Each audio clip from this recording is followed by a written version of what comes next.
Oh, someone is already saying, Stacy Mutepa, how are you?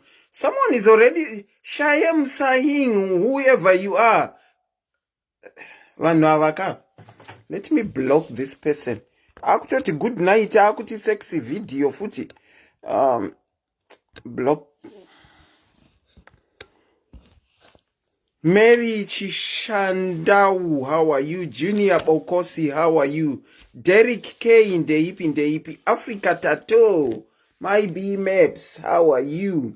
Becca in the hip. Emily Magwenzi, say. Masquera say, where do we Masquera say?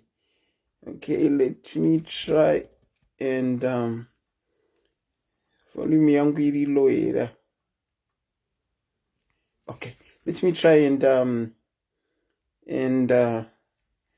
pin the number 4477 48 33 0801. Let me say WhatsApp only. WhatsApp only. Okay. Let me pin it.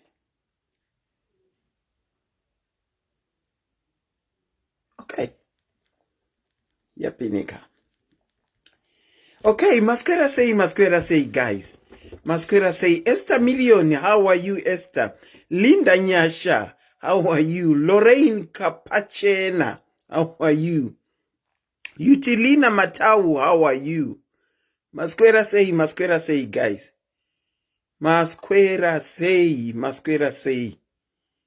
Masquera say kumativi mana ese inyika. Istanzwa nekutonorwa weduwe. Farizvi ndandombodhibheta kuti ndoenda palive ndoregera. Rudo Mukomba, how are you? Nyaradzo say Betty Joao, how are you? Tendai Simango say Joylin Kim, how are you? Bill Jameson, how are you? Sibongile Masquera say ko my diaries mese Masquera say Maria Dwata Auntie Selina Varibo Ndakagono, how are you? Ndakagono, how are you? Whilst we are greeting each other, what you can be doing is kutora number down and store it in your contacts in case you want to phone in. Primrose Mandeva, how are you? CJ Jones, how are you? CJ Jones, Masquera say CJ. Priscilla Shumba, my Ariel, Masquera say Auntie Selina Vasquera avo.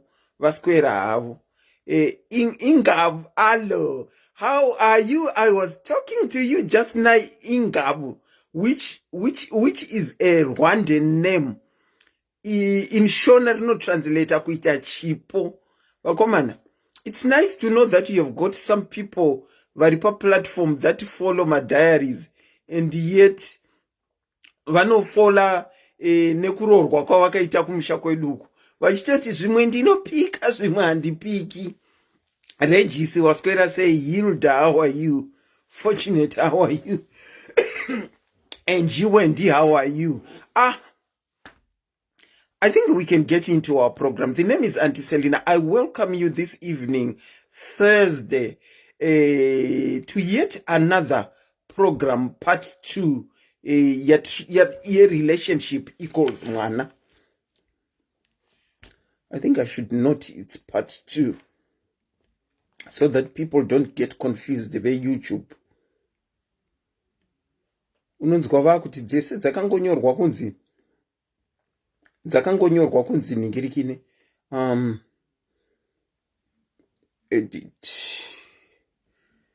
Okay, part 2. Let me put part 2. Part 2. Okay, and save. Okay. Ndinokuchingamidzai kuchirongwa SIS MELLY's Diaries, yet another program, Relationship Equals Mwana Part 2. On Thursday last week, we did part 1 of it. And I brought you story ya gogo. Vakanditraga vakati, Auntie Selina, ndinzwireiwo nyaya. Mwana wangu akandisira vana 2. Anga akaroorwa zvakanaka asi ndokushayikirwa nemurume. Ndokundisira vana 2. Achienda kunotsvaga kuriritira mhuri yake. Ndokuenda padhuze nekumusha uko mhiri kwaLimpopo kuSA. Ndokunogara. Vakati ivo kutumira kwake kwaive kudzana kuti achengete vana vake. Saka zvakafalla into your own hands. Agara ikoko kwenguva yakati asingadzoke kumusha. Odzoka last year muna December achiuya kuChristmas. Asi anodzoka aine Christmas box. Christmas box vanhu vanotofamba, ndio Christmas box yakaigirwa mama. Vanhu vanotofamba. Oh, I hope you have water. I've got my things here.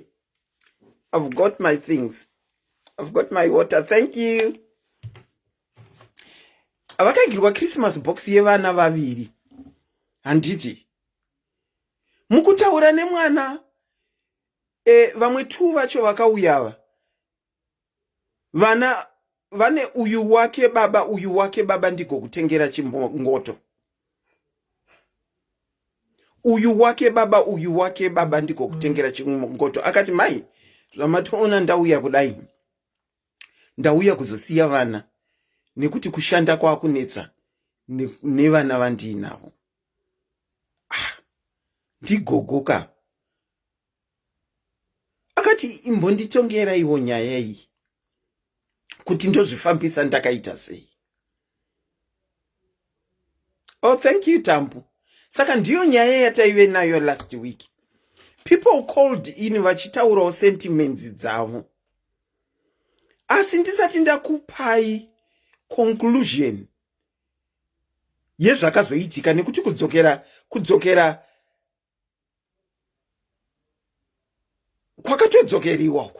kwakatodzokeriwa. Ndokupai conclusion.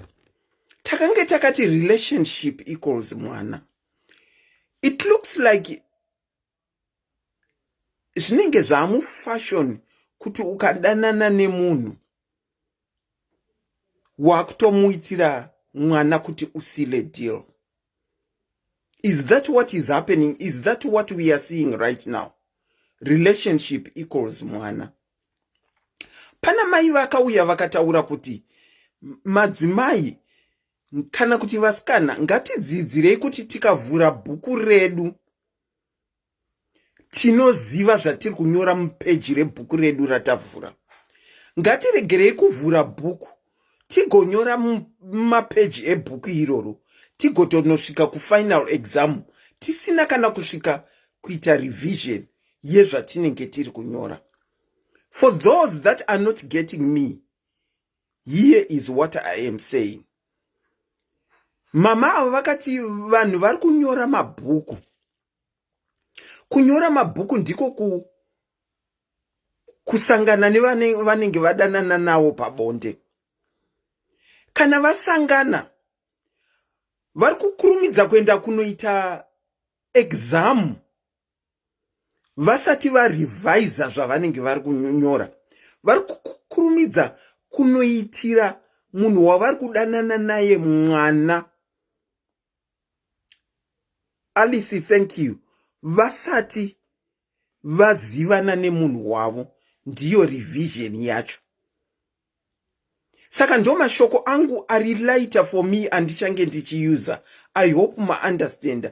Vanhu vari kusangana pabonde vachikurumidza kunoitira munhu mwana vasingamuzivi. Saka mukanzwa ndichiti vanhu vari kuvhura bhuku, vonyora mubhuku, vokurumidza kunoita test vasati vaita revision, ndinenge ndichireva izvozvo. The numbers that you can call in are pinned below. Is there a point whereby it's okay for you to say kuti uyu ndinomuitira mwana uyu? Pane point here, pane time here, pane time frame here. Uye chii chaunenge wazonyatsoona chaizvo iwe mbune kuti uzononyora test yacho usina kana revision, wangopedza kunyora. Kungonyora manotsi so, wakutoenda kutest, kungonyora manotsi so wakutoenda kutest. And remember, test iyi kana yanyoreka, once yatongo submit kwa test iyi haichisina reverse. Once maka atongotambira test yawanyora haichisina reverse. Unozotraya zvaunoita hako zvekuti test iyi ifoirike, but kazhinji pamwe zvinoramba. Chii chiri kumboitika? Kune zvekudzivirira zviriko here zvekuti usati waenda kutest uchiri kurevisa unokwanisa kudzivirira kunyora test iyi uchidelaya madates? Zviriko here? Kana zviriko, why is it vanhu havasi kuzvishandisa? I'll be very honest with you. I'll be very honest with you. I'm sorry ndichatsika magadheni evanhu vakawanda nekuti ndimi muri padhuze nekumusha, uye maripots akawanda ana gogo vari kunosiyirwa vana ari kubva kunyika yandichataura. Hamuna kumakwa nemunhu. Even inini handina kukumakai, asi ndichayuza imimi as example. Kuno zviriko, kwandiri kuno zviriko, vanhu vari kuvhura bhuku vachiregera kurevisa vongononyora test. Zviriko kuno ku-UK kwandiri, even kwana America nekwana Canada zviriko. Zviriko stereki. Zvino kuno chazoita musiyano nepadhuze nekumusha izvi, kuzoona wosimudza mwana womudzosera kumusha matantani. Pamwe chida uri munhu asitorina mapepa, mwana wacho anosvika sei kuZimbabwe? Dololo haasvike. Zvandiri kuti zviriko kuno, zviriko, but not at the scale yeSouth Africa. KuMozambique zviriko, kuBotswana zviriko, as not at the scale yeSouth Africa.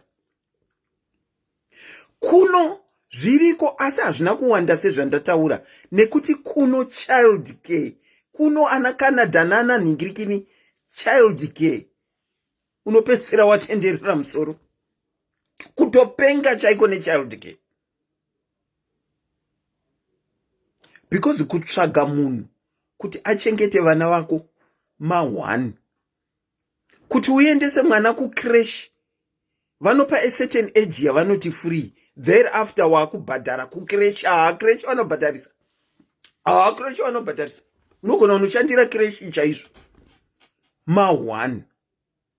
Saka whilst I say zviri kuno, vanhu vari kunyika dzandataura idzi vanotanga vafunga vasati vaita. Kuvhura bhuku vari kuvhura stereki, kunyora mubhuku imomo vari kunyora stereki, asi pakunonyora test zvakati shomei kei.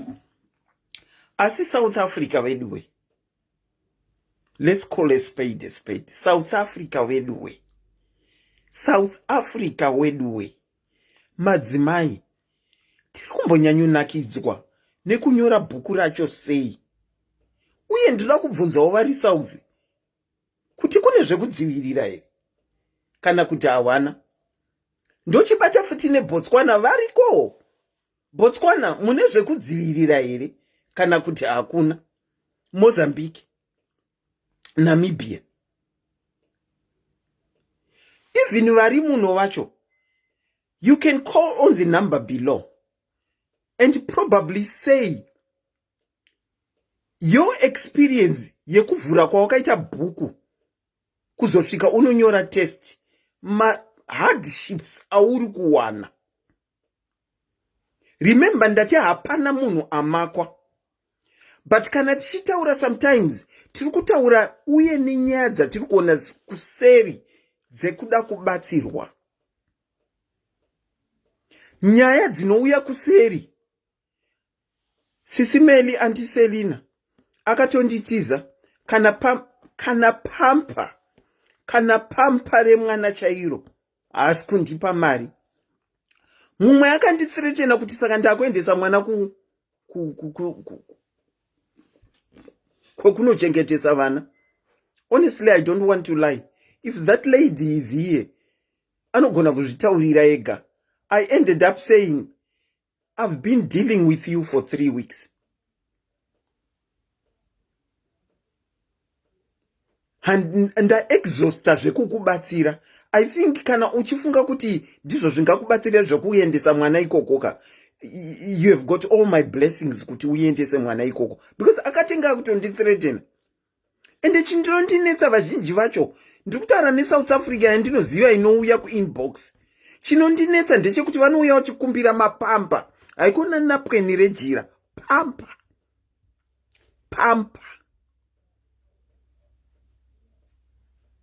Pampa iluxury. So the numbers are open. The numbers are open. Do you want to share your own story of kunyora bhuku kuzosvika muexam and the difficulties that you are facing mukuchengeta vana? Hapana chinhu chinonetsa sekuchengeta mwana in a foreign land. Nyika isiri yako weduwe haizi yako. Ndinokuchingamidzai pachirongwa. Maswera sei? Maswera sei. Taswera maswerawo. Makanyorawo bhuku here mukazoita testi? Nditori narezvo zvitori kukwanisa 6 years muna machumu zvitori kumusha uku kwaRusapo. Aiwa bhuku ndakanyora. Makanyora mukatonochengetesa bhuku testi yenyu kumusha?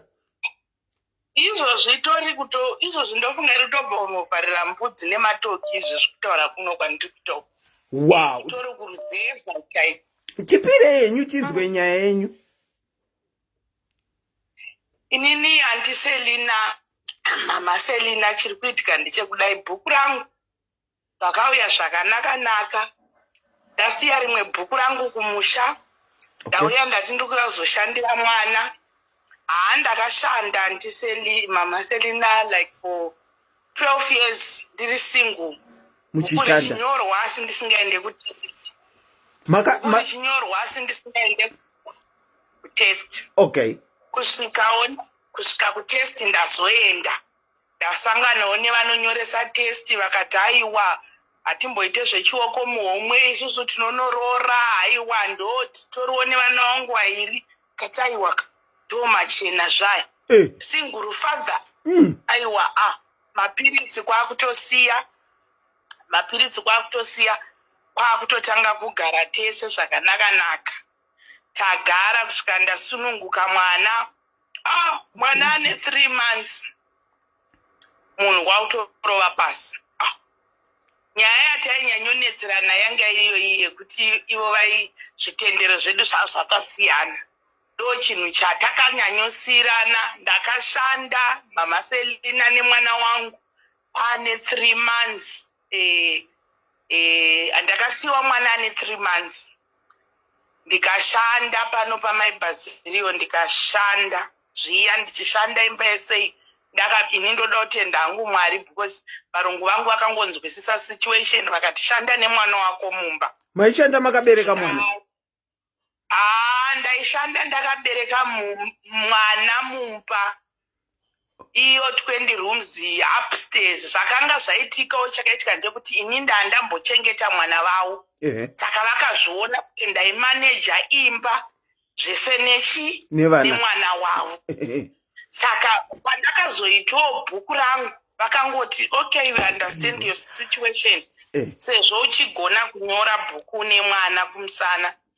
Aiwa ndakanyora bhuku rangu nemwana wangu kumusana ndiripo pano kusvika mwana akwana gore 8 months. Naiyoko vasingamboti makadanana for 12 years?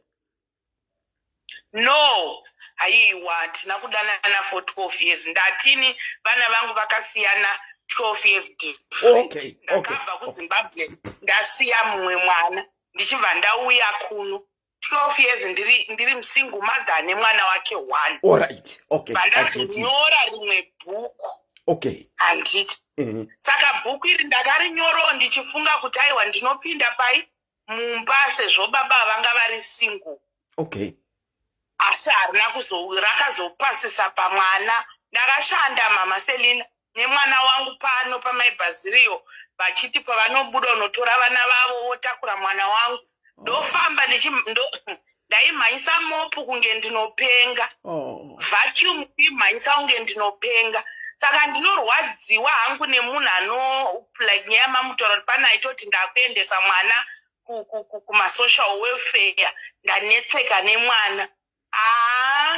Dear, isu takavachengeta mwana ane 3 months kusvika mwana izvozvo ane 6 years. Enozvo munhu ndopa akupota achifona ndiri kuda mwana wangu. Uri kuda mwana wako upi? Inini wakandisiya mwana ane 3 months. Zviya zvekuti musana unorwadza zviya zviya handisi mama Selina, unenge une wekuudza kuti musana wangu urwadza. Unenge une kutaurira kuti apa pangu pari kurwadza. Ndaiti ndapedza basa so mwana aingodyawo zvinenge zvabikwa naivo maibhaziriyo vaibva kuti mwana ari kudya zvatabika.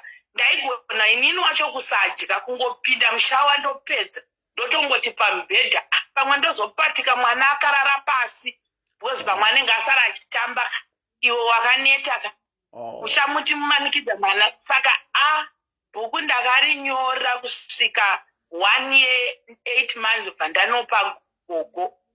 Nanhasi bhuku ndinongonyora ndega but indotorwadziwa nemunhu anoti ndinoda kuzodidi mwana kana kuti kudii. Mabhuku aya tinomanyora zvakasiyana. Inini rangu ndakarinyora ndichifunga kuti ndatowanawo murume because ndatoitawo 12 years ndiri musingle ndisina kumbobvira ndabvisa nhumbu, ndisina kumbobvira ndaita miscarriage ndichitomwa mapiritsi.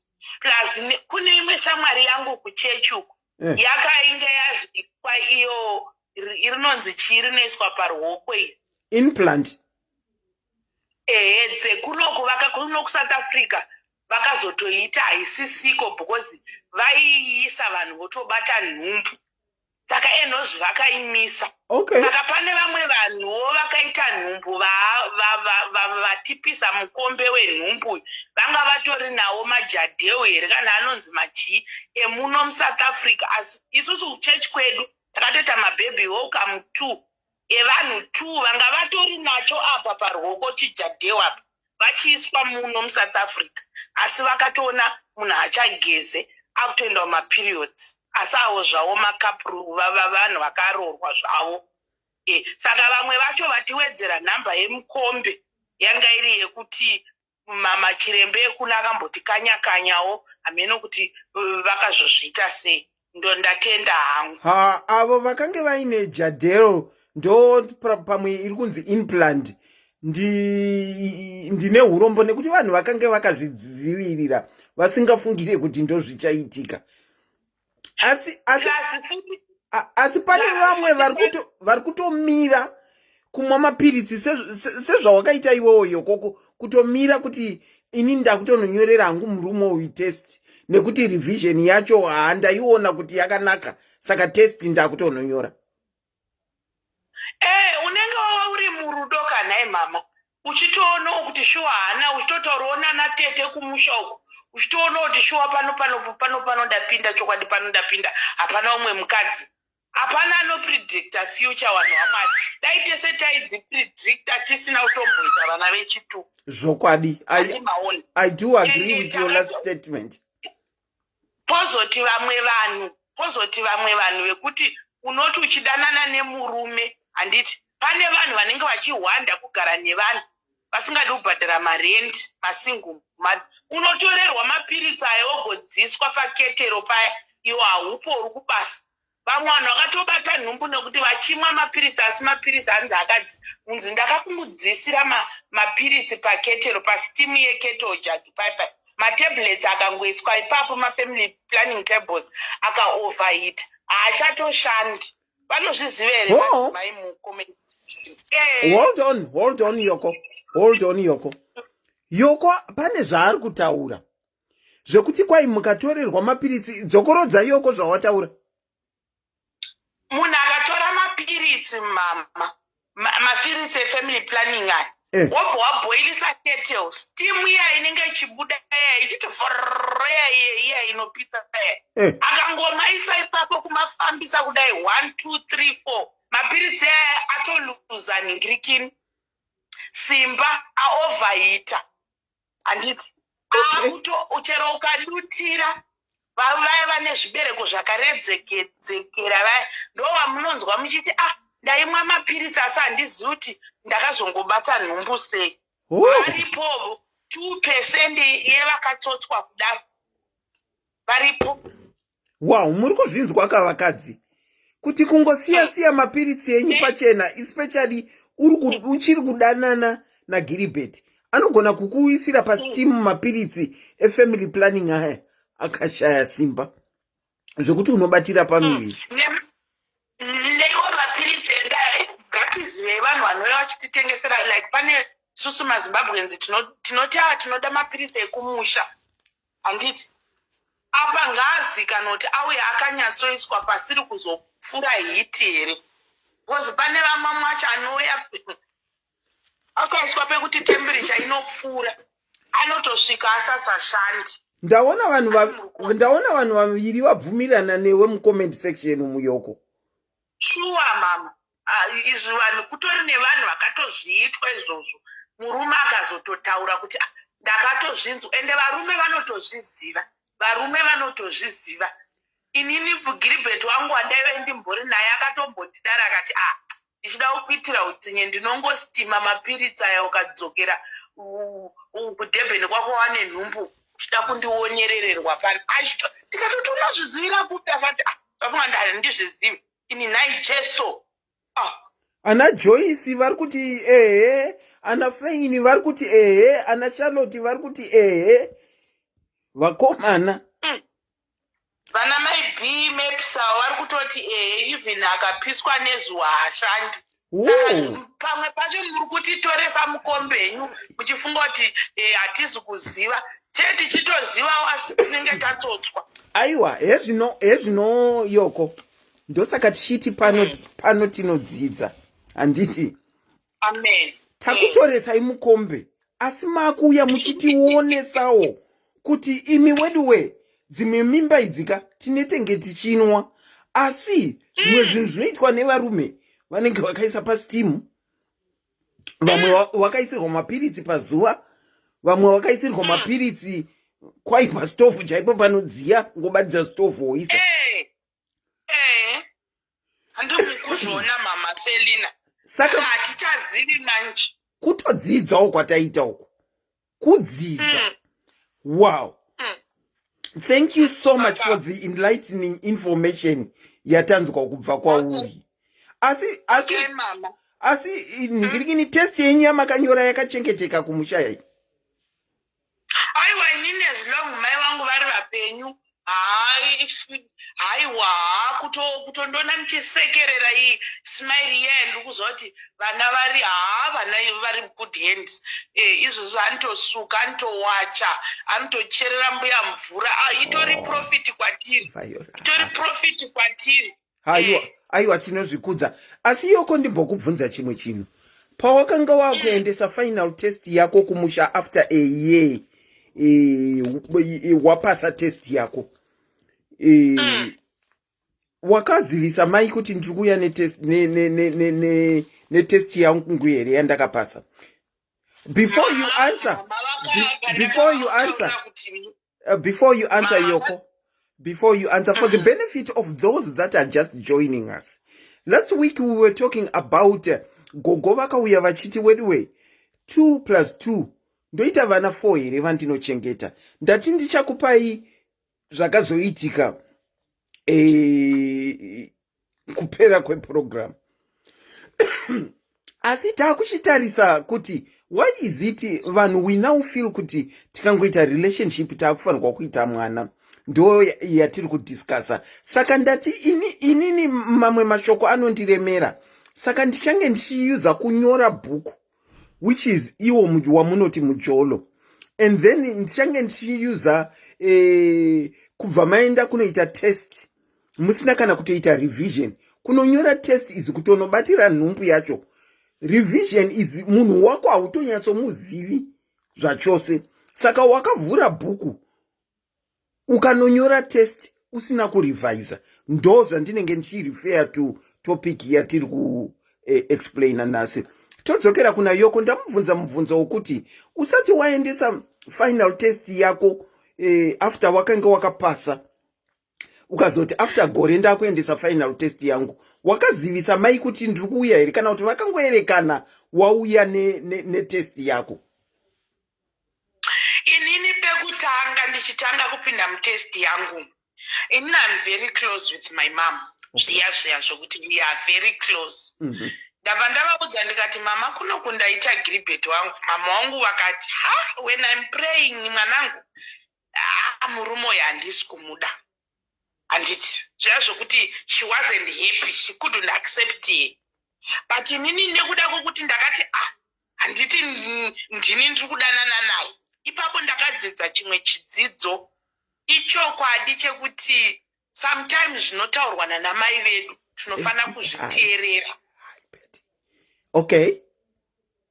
Ndagara papaya nababa ava vakaendesa tsvakirai kuno tichiwirirana. Okay. But still taive neproblem yechitendero yekuti tatisingatidzane kuzvitendero. Vakutanga kuti ndoda kuti uende kuchitendero kwangu. Ndikati kuchitendero kwenyu handikugoni, inga takawirirana kuti mumwe nemumwe anenge achienda kuchitendero chake. Ndo chinhu chakadestroya imba ichocho. But pakaenda murume, mama vangu ndakabva ndavaudza ndikati mama murume arova pasi mwana ane 3 months. Mama wakati okay, it's fine. She stood with me, I don't want to lie. Vakamira neni kusvika I remember vakatoruka chimwe chiblanketi, munozva zviblanketi zveshinda, vakatochitumidzira nemunhu aiuya kuno. Ndikati mama wanganditumidzire chiblanketi kunoku kusouth kwazvakazara. But I saw kuti it was love kuti muzukuru wangu. Vakamira neni, saka ndiye munhu wandaingogona ungoudza kuti musana wangu mama, musana wangu ndiye munhu wandaigona ungoudza because ndaishanda ndine mwana. Although vana mai Brazil nevana vavo vaindibatsira mwana, but you know pamwe pacho vana vanenge vari kuchikoro basa rakawanda, you know something like that. Ende ndiri mushandi, handizi mwana wepo, you know. Asi mama ndakuuya kuti ndakuenda vaingoramba kuti December uya nemwana, uya usiye mwana. Okay. Ndiriko kuno, ndiriko ndakagara, uya usiye mwana. Murungu wangu akamai Brazil wakatotsamwa wakati no, haufanirwi kuenda unosiya mwana kuZimbabwe uya upiwe nemakreshi kuno nechi, she's part of our family. But ndakati no mama wari kuti ndiuye nemwana. Handina kungosvika nemwana, vaitoti uya naye kusvika nanhasi. Vano ndo vari kutobhenefita chaizvo, vanotochererwa mvura izvezvizvi pamwe vatobikirwa muzumbani wavo. Skona. Aiwa, tinozvikudza Yoko. One last question before I release you. Wakati makasangana, and uye pamakasangana maiziva kuti mune zvitendero zvakasiyana, and akanga akuda kuroora. Nai Yoko mwanangu. Nai Yoko mwanangu. Waiti zvinoenda nekupi kuti uye ari kuenda kwake kundongoyuza Roma, uye ari kuenda kwake kuAnglican. Zvikobuda mukadzi nemurume. Takambopa maexample aya. Maiti zviku zvaipererepi? Ndokunzika we learn from mistake. Izvezvi chero mama munhu akandiudza kuti ndinopinda chechi yakati, chero ndandiri kumuda sei, chero ndandiri kumuda zvakaita sei, andinyorera zvakadii ndanomuona, akangotaura chechi chete ezinondobva ndichimhanya because I've went through that. Zvakaita kuti inoti izvezvizvi vanondinetsa baba yavo, ngatidzokera nendikatika chiri kunetsa nje kuti handina chandati ndachinja, nekuti inini kuchi ice cream ndinokuda. aiwa kuchi ice cream handidi plus kuverenga bhuku ndinokuda. Munoda zvekuverenga bhuku? Aiwa bhuku ndinoridazve. Bhuku ndinorida. Kuti atidzokera nei test number 2 yavari kuda kuti munyore. Aiwa kwavakaenda vaifunga kuti kuvaona mukadzi anopinda chechi yavo tinopindirana but still hakuzi kupindirana. Handiti kubhuku kwandiri kureva bhaibheri kuti inini haunoda kubata ice cream kuchechi kwangu kunoridzwa magitare ndakabata ice cream ndichiimba ndichiverenga wangotirasaka yoko. Ndatozviona. Alright, aiwa ndanzwisisa manje. Thank you so much for sharing your story. That's another lesson idzodzo asikana. If you are a single mom, don't ever kumbozvinyepera kuti kana munhu asiriwe chitendero chako uchiti hanzi ndinonamata ndinozomuchinja, uri kunyepa. Ndiwo unotodhailutwa ukaita zvekutamba kana kuti uchangosiwawo sayoko sezvaakaitwa kudai. Zveshuwa. I think takamboibata paine mukadzi akauya achiti murume wake anopinda chimuslim chiri kumunetsa, tikatomboidiscasa kuti wakamuda uchiziva zvaari waiti anochinja here, saka takamboibata. Thank you so much for sharing your story yoko. Okay mama, be blessed. You too. Regai ndimboritena someone ambofona. Regai ndiritene someone ambofona. Une nyaya uri kuda kushare? Handiti muri kuona mukutaura nyaya nekutaura zvezvinodzivirira tatodzidza chimwe chinhu, kuti vamwe vanhu havasi kuita nekuda kwavo, asi vamwe vari kuita nekuda kwavo. Hanzi unozodziisirwa mapiritsi pastovhu, pastimu, kana kuti anogona kuiswa pazuva. Ndinokuchingamidzai pachirongo SIS MELLY's Diaries. Makadini? Andiselina muri sei? Tiri nani. Relationship equals mwana. Munoiona sei? Timu iri rinambomira mushe kuno kulikadze pedyo nokumusha rakanyanya manje. Vana tinongopuwa tonosiya kumusha uko. Makapiwawo here? Aiwa ini nangu handina kupiwa but sisi vangu vakapiwa vachangopinda manje. Vari kubva kumusha kune nhamo vachangopinda muSouth Africa kwakubva watonyora test. Manero vakandiri kuti vachibva kumusha vanga vafirwa nemurume. Ndabva ndati vakoma una situation yekumusha chimboya mushandire vana. Vakawanda. Vabva vapinda munomu. Zviya zvamunoziva zvinoita vagara varimo, varume muno vane utsotsi, varume ivarwa. Vanoti saidzi changosvika idzi asati dzaziva madhiri. Vakangokuridha kuti uchangosvika usati waziva situation nezvinoitika. Wanyura. Anobva akutendetedza brain. Zvinoitika, tiudzeiwo madhiri acho tidzidzisane pano. Zvinoitika madhiri eyaya pakunyoresa mabhuku. Vachipimba munhu vanoona necommunication, vanoona kuti aiwa ava vasati vaziva zvakawanda. Ende vasati vaziva zvakawanda vaya vachangobva kumusha vanomhanyirwa straight. Alright. Apa vanhu vasina vakadzi anonzi masingle fathers mashoma anoverengeka. Vazhinji vese anokupulera kuti ndiri single kana kuti handinambobvira ndakaroora. Achinyepa mukadzi anenge ari kumusha. Futi akangoti tambe newe. Nesu futi isusu masista zedu tine kakudzungaira kwatina. Kana munhu anga achinwa mapirisi anobva atsveta. Kana anga akaiswa jadheo anobva ada kutobviswa futi jadheo rachona. Munhu ari kubvisirwa muzive. Hauzivi kuti kana nekumusha kwake kune ngozi ngani. Kana kuti dheo rako rakatarisa kupi hauzivi. Saka zvakaiti pana sisi vangu vakangoti vachingoti bhuku vakarinyora. Vakarinyora ende manyora. Vakanyora boys manyora vakaita vaishanda stay in pavauya. Ndakangona mamovements acho nakati muda mboendeti kwenu zvairi weekend. Tikadzi hapana hangu. Sita vabuda vaenda. Kunai vakoma muri kupi? Vabva vatidzimira foni mangwana vazodzoka. Aiwa kubhuku vakatonyora. Apa nyora. Manje kupusa kwavakaita vanyora bhuku kuda mapiritsi vakakanganwa kana kuti vava sitori ina handizivi. Abhero manje munhu ane mhuri audzwe kuti panapa zvashata akangonzi ndinaogeza mushe ndaita madrops. Abhero akanyangarika. Abhero anyangarika. Munomuziva kwaanobva inini. Kwaanogara kwacho kana ini handikuzivi, ini hangu ndaane nguva handigere munomu. But kwaanogara handitombokuzivi ende handizivi vanhu vakawanda. Nekuti ndinogara ndiri kusitei ini handinyanyi kufamba-famba. But inoona 2 minutes dzamauya maita fast move. Kumusha tinonovati kudini toti tatakamudedzera kuti azonyora bhuku. Agonyora exam agoya nezvishando kudai. Ende vakabva vaita uchipiri hwokunyarara kuzotaura yaane 4 months. Ndikati ona imi muri munhu mukuru kwandiri saka ndinotaura ndichi kudini ende ndinokutsiura ndichi kudini. Ende zveshuwa. Saka mafunga kuita sei? Sikanzi ndiziye inini. Ndichataga matablets ekuterminate. Zvikaitana pamwe imhosva yangu.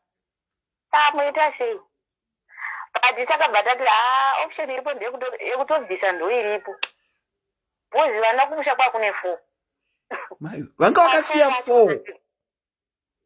Vanga vasiya 4 vakashayikirwa vane vana 4. Apa vakasiyira mai. Vakasiyirwa mai vese vari 4. Zvidiki asi zvakuenda kuchikoro. Maiwe. Ndikati hapana mapulani. Kumusha makasiya mwana ane praise ndiye mudiki diki. Then vakava nechikomana chinorarama neurema hwekuti akangozvagwa akadaro achitoenda chikoro vati chine 7 years. Shame.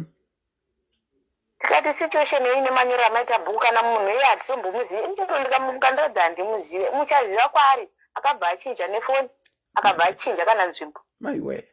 Okumwana kupi. Ndikati vanhu vaMwari muchotoona tagara muno. Azvire kuti vana hativade kana kuti varume hativaoni. Vose varume vamaona mogona kusangana vari ne20. 1 chete ndiye asina mukadzi. Vamwe vose vane mhuri dzavo. Asi anokubva ndiri single. Mukadzi wangu ndakamubata chikova akazoenda. Vanotinyepera varume vava ende panguva anenge achida kukusoftena kuti anyore bhuku ende anorinyora zveshuwa akakuendesa out. Muvamirira maresults. Anokuvhara chete kusvika waita pamwiri. Kana waita pamwiri haumuoni. Kana kumira. Akwada nkubva ndokudedzera mukadzi wangu ari kuuya kubva kumusha. Iwe uchaita sei? Pamwe unotya kurohwa. Mwana uyo achazongomuchengeta wega nedzisiro uri kudzokera naye kumusha futi. Saka sisi vakazoita sei? Sisi vakazodzisa. Ndiye angaita umwe plan nepapasina ini.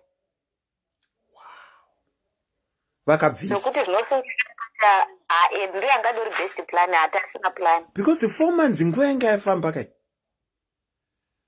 Nguva yanga yafamba ende vamwe vanotengesa matablets vairamba vachitanzi 4 months dza risk. 4 months dza risk. Vanotengesa matablets ei? Iwayo yekuterminate vanotengesa. Ari kutotengeswa mumastreets umu. Vanhu vakutoita mari nawo. Ende vandoziva kuti ndo chinhu chinoitisa mari manje. Vanotengesa. Saka vaiti takatozongoti gone. Zvavanoita vanokutengesera handiti. Vanokuda bhozi hanzi pane rimwe rinopfekwa. Then wopiwa rokunwa. Then kana zvaramba kura kuti zvaramba. Asi kana zvabvumirana newe. Nezvabvumirana newe. But isusu manje zvavakazoita kunenge chakunonoka. Anomuziva kuti 4 months zvakura guys. Zvaenda. Apa Abhero wakapinda muchibagamo mukuone. Saka vakabva bhozi vamwe vanzi vanoshandisa coin like kunokubotswana kwatiri. Hanzi coin rekunoku re5 tebe rebrown. Hanzi rinoshanda. Mwari wangu. Saka isusu manje ini ndisingazvizive anokuudza munhu mukuru ngati edwe itongobvunzewo vamwe vakadzi nokuti handizvizive. Hanzi ndakambosangana nezvinhu zvakadai mapinda mbodzwana nokuvhura faces ezizvo mawando panotangira manje. Ndikati bhozi kuti ubvunze munhu kuti iwa una kutya chirwere. Already watova nemwana. Mari yacho usati waishanda uizive kuti yakamira sei. Kana kumba kwacho munokudzokera nevanokuona muchiuya moti wauya wakabereka mwana asi mari yacho hauna. uri kunopa amai mutoro, uri kusekesa mai vako nenyika. Haunzwiriwo here mubereki tsitsi? Watovavigira mutoro apa vana vachona ugoni kuvachengeta. Iwewe wachona rudzi rwemunhu akupa, hauzive kana nekwanobva. Hauzive. It's like varume vazhinji vakauya kuzoshandira mhuri, but zvavanoita kana vapinda muno nekuti anenge ava nenguva asingaoni mudzimai wake. Anotora advantage isusu vari muno. Akaona kuti aita kamari mhomwe, so anongokusekera. Ko vakadziwo zvakaita vakadzi takapusa mbijana. Tikangona murume anyemwerera kudai akangopa ndikuda kuenda newe out. Tinobva tafarisa bhuku tinonyora andiselina. Bhuku rinonyorwa. Asi zvinozobudapo manje kana kuti uzotarisa kuti zvine risk here kana kuti ndikapuwa chimwana ndichaendepi nacho kana ndonosiira zvamai vangu vandakasiira vamwe vaya handiti. Ende vabereki nemoyo weubereki munoziva kuti moyo waamai kuti vachikurega zvodzokere nemwana uyo hazvichaiti moyo worwadza. Asi havasi kutora futi kwavaita iye havasi kuziva kuti uri kundouya neumwe ende kunzi hatirege.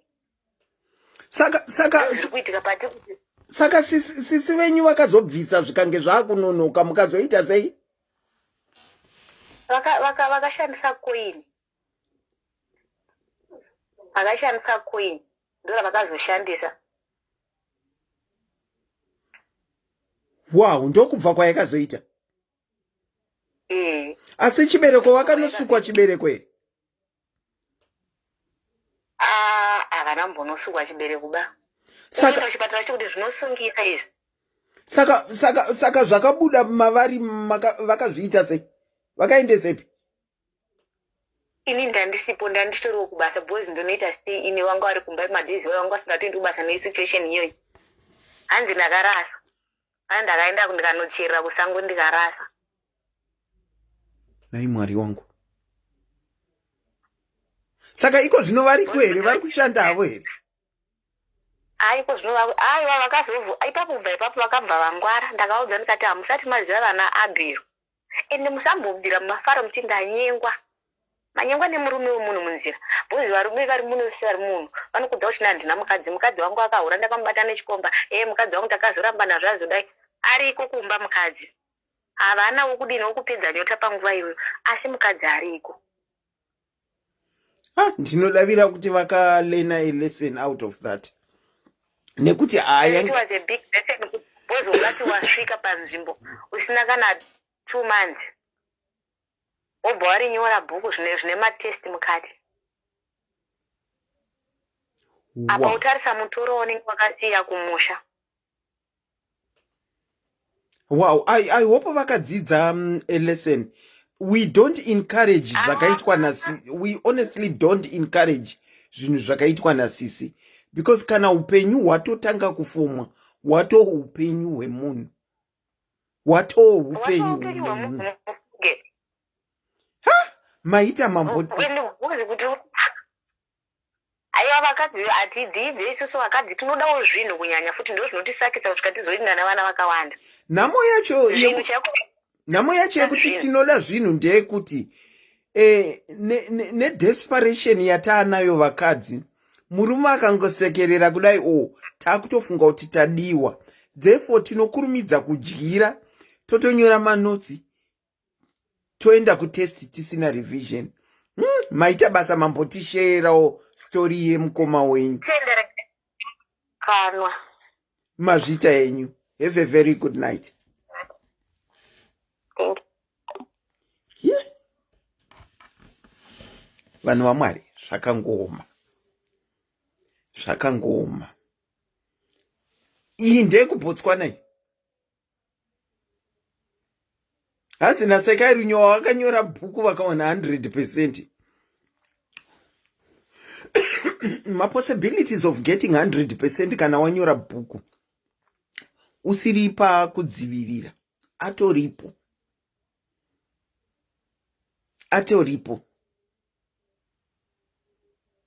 Kana uine story yako yekushare kuti tidzidzisane, the number is pinned below. Wow. Pane zvimwe zvinhu zvaunoti is this real?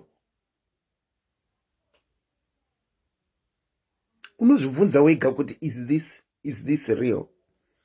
Chida vakoma semunhu akanga afirwa nemurume vakanga vagarisawo nguva yakareba vasina kuwana munhu aivanakidzawo, saka vakangoona munhuwo wokuti akati hesi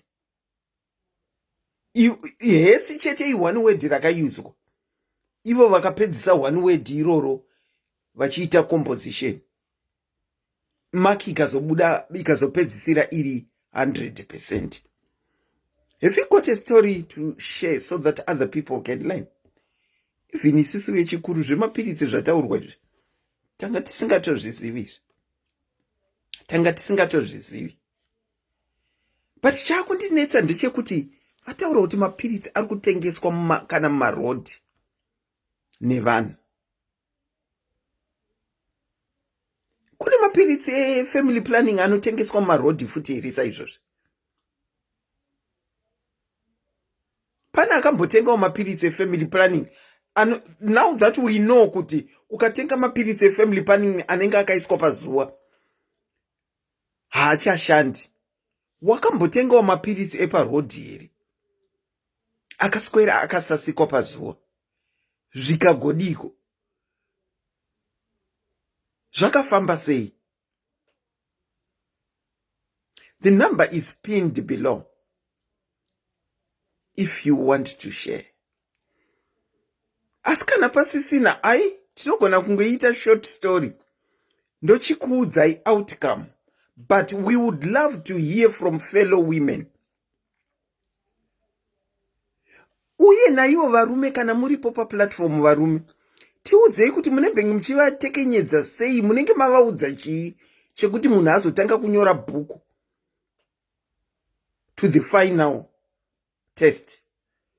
Because mukunyora bhuku muka varume vanotiudza zvinonakidzwa. Munoziva mukunyora bhuku unosvika pakunyora bhuku zvokuti you can't even stop, unoreacha a point of no return uchinyora bhuku rako.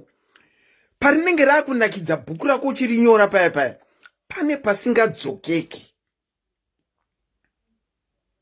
pekuti unotonyora kusvikira wafanirwa kutoripedzisa. Urimo mubhuku imomo uchingonyora chete. Ndinokuchingamidzai pachirongwa SIS MELLY's Diaries. Relationship equals Mwana. Makadini? Hello, tete makadi zvenyu. Aiwa, tiripo hameno kwamuri ikoko. Kwatiri kuri right izvo ndodangoyambirawo vari kuita vana vachizovaendesa kuZimbabwe and stuff handiti. Taurai tinzwe. Let's say kuti munhu unenge wakabva kumusha, munhu unonyatsoziva background yako kuti kumusha kwenyu kunenge kusina kumira zvakanaka. Kuti vamwe unenge wakarerwa naambuya, uchinyatsotarisa background yako imwe inenge isina kutombomira zvakanaka zvachose. Unenge uchinyatsoziva kwawakabva kuti hakutoiti. Asi you find out kuti kana kuna Limpopo kana kuti wheresoever kwaunenge waenda, kana iko kuIngland kana Botswana kana Namibia unokanganwa kwaunenge wakabva kuti uzoti kune vanhu vakaita sei, kuti kune nhamo yakaita sei, kuti kune maproblems akaita sei. Wakutosvika kunoku within a month kana kuti within some weeks watone munhu wakutofambidzana naye, pasina nguva watone musha, pasina nguva watone pamuviri, pasina nguva watone mwana. Ipapo panotinetsei. Panotinetsei because ukatarisa futi nguva yacho yawangoya uchitongoya kubasa kuzoshanda, nguva yacho nekushanda wangoiwana nguvai, wangoti uchipinda 2 weeks watokemba. Okay. Kuti uchinyatsozoti munhu uyu anonyatsofungei kana kuti pfungwa dzake dzakamira sei haumbozvinzwisise. Kumusha kwacho nenge akatosiya futi vamwe vana futi already. Ndizvozvo ndonyaya dzatiri kunzwa, ndonyaya takataura yakaunza nyaya iyi, uye irichangobva mukutaurwa nanhingirikini nakola abva apa nenyaya yemukoma wako, kungoti achangoti pfe muBotswana haikona akutotanga kunyora bhuku.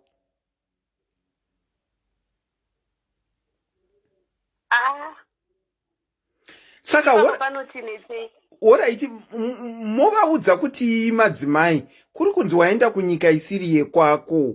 Tovaudza kuti chitoudzana kuti chiyapa.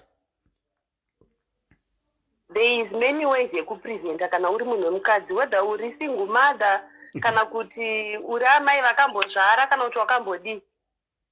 Use protection, shandisa mapirisi. Zvitori nani kutozvioverdose nemapirisi akasiyana siyana because network. Hello, network yenyu.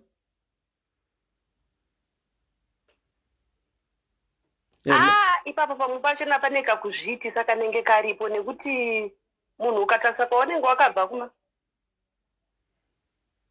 Network yavo iri kuita ichijamba jamba. Let me call her back and see kuti tinonzwanana here. Hanzi paneka kuzviitisa. Paneka kuzviitisa katinoita isusu vanhu vevakadzi. Hello, network yenyu yanga iri kujamba jamba. Ndofunga inetwork.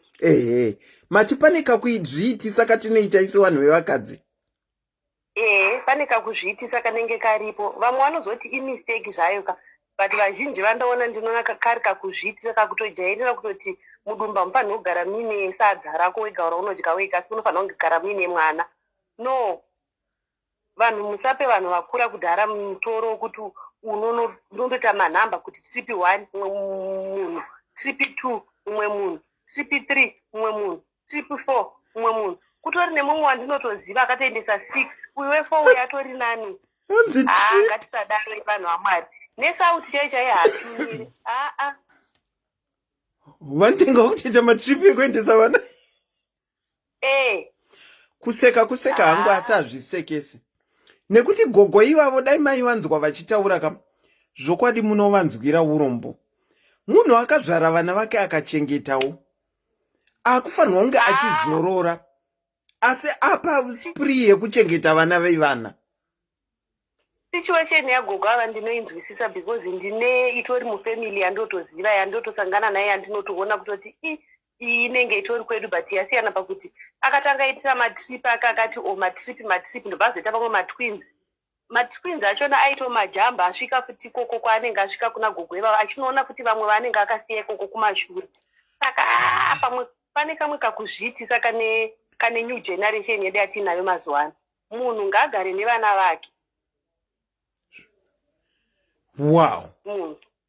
Aiwa, ndinodavira kuti vari kuzvinzwa kuti isusu generation iriko hanzi pane kakuzviitisa kariko, ndozviri kutaurwa naKola.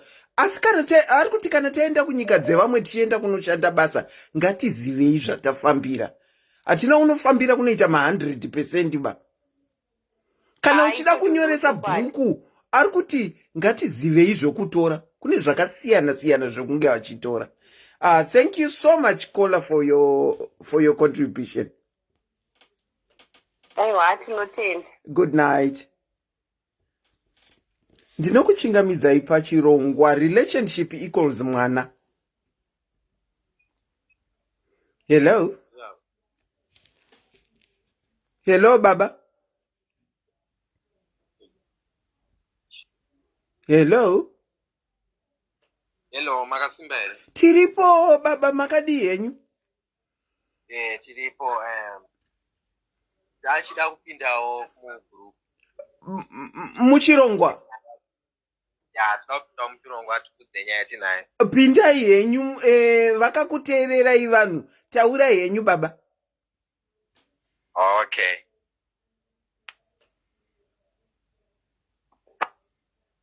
Hello? Hello, makadini? Tiripo makasimbele. Tiripo, Baba, taura henyu.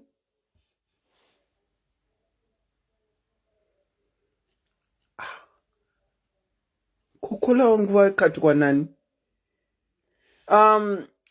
Number inopera na 68, I'll come back to you. Rega chimbonzwa kuti ana baba varida kutaura nezvei. Tatsikwa kane province yevarume tinzwe zvavari kuda kutaura.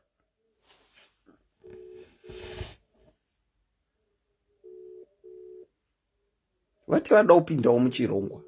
Saka hatingavavharire kunze. Ndodavira kuti vachafona futi. Tiripo ndanda kutokata. Okay, network yangu Network. Aiwa, enderera henyu mberi.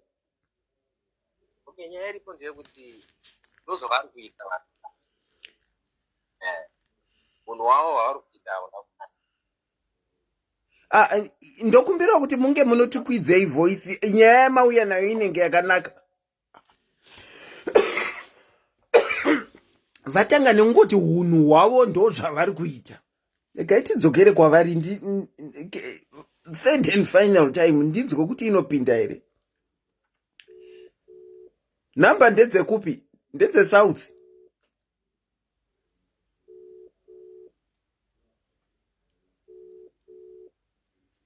Hanzi network. Iri kuti calling. That means I sikutoita. Rega inditore vamwe. Let me retain vamwe.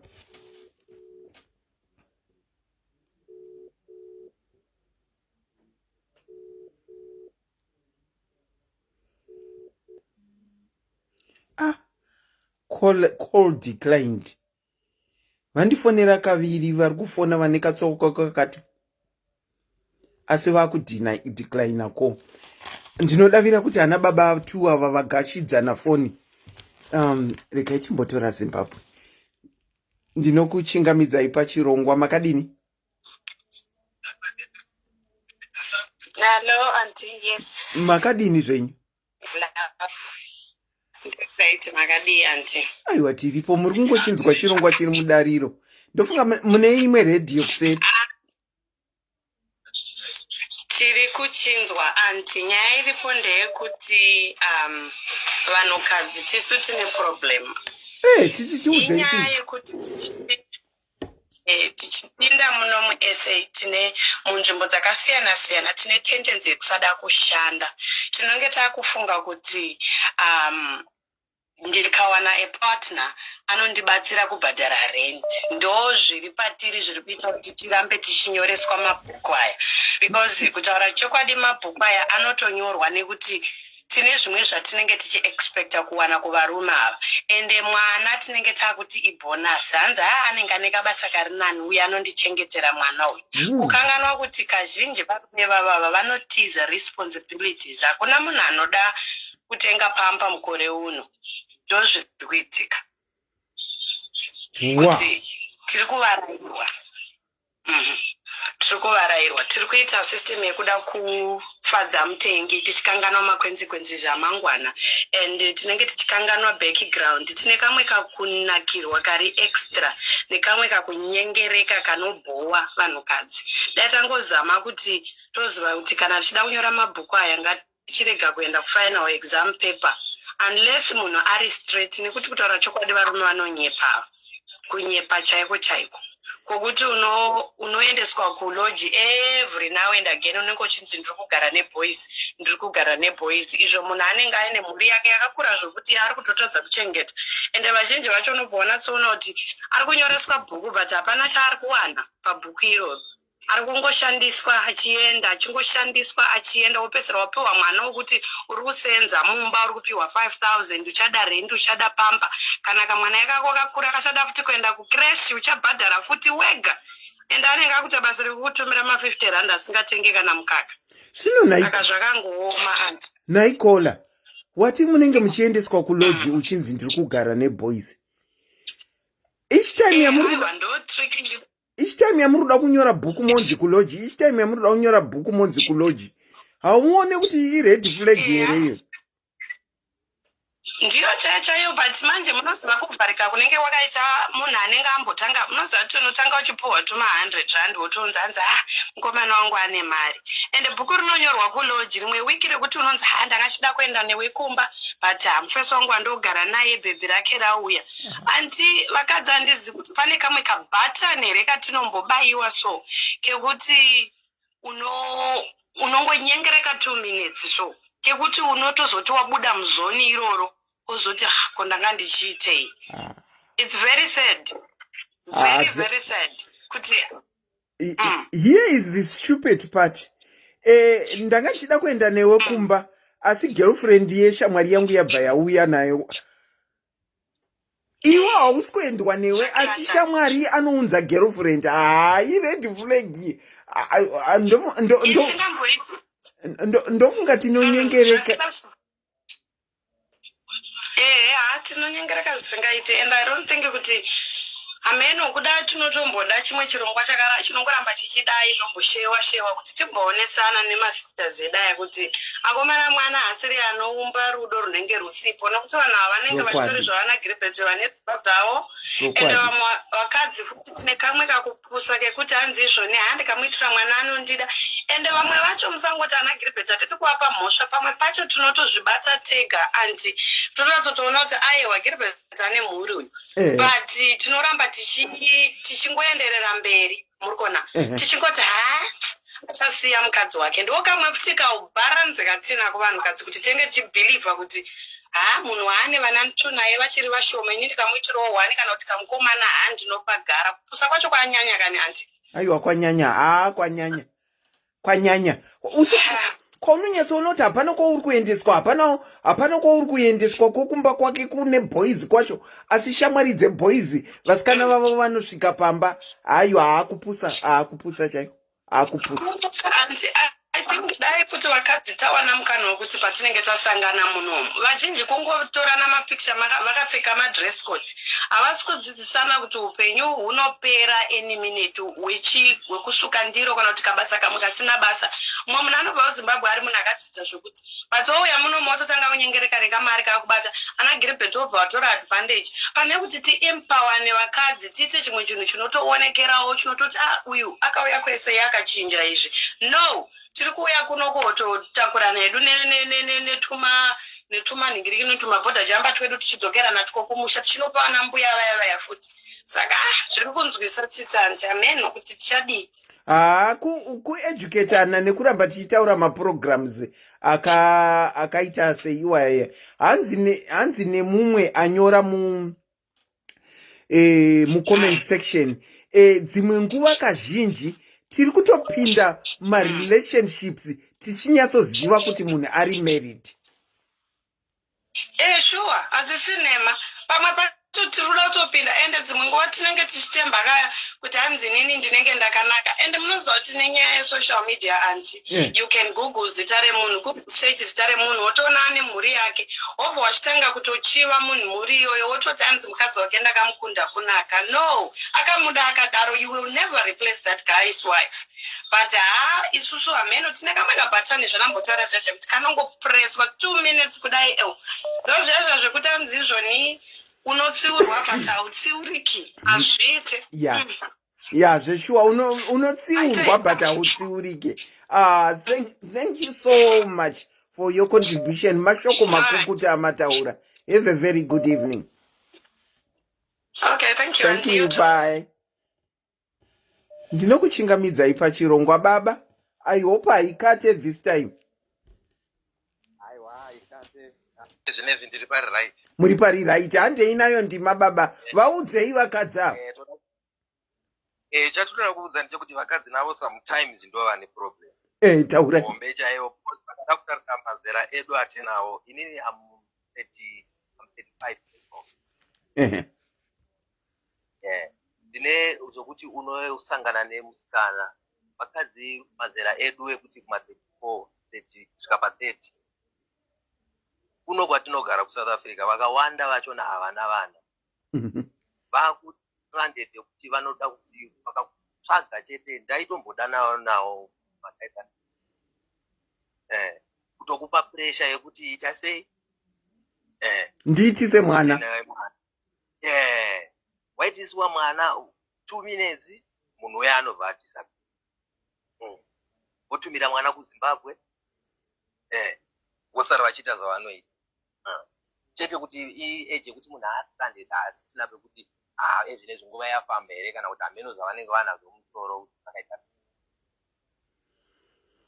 Haipapo ndinovablema chaizvo vakadzi chaizvo. Vakawanda vakomana vandirotoziva vamwe kutoti andozodzamara nenyaya yekuti vakadzi vanenge vachida vana.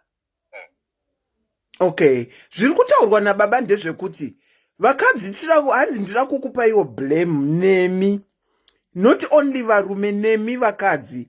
Hanzi, you've become too desperate. Masvika certain age ekuti maungofila kuti munenge wakomana ndakutomhanyira kwakadoshata kokuzotadza kuita mwana. Saka maricha certain ages ekuti makungoti wamasangana naye chero akuitisai mwana, kana akuitisai mwana makutora mwana uya maakunosiya kuZimbabwe, maakusara maakujabula futi. Anditi manosiya mwana nambuya. Saka hanzi vakadzi, you are to blame futi pakuvhura mabhuku. Muri kuvhura mabhuku muchitozopedzisira manyora test yacho nekuda. Ndizvo here baba zvandataura?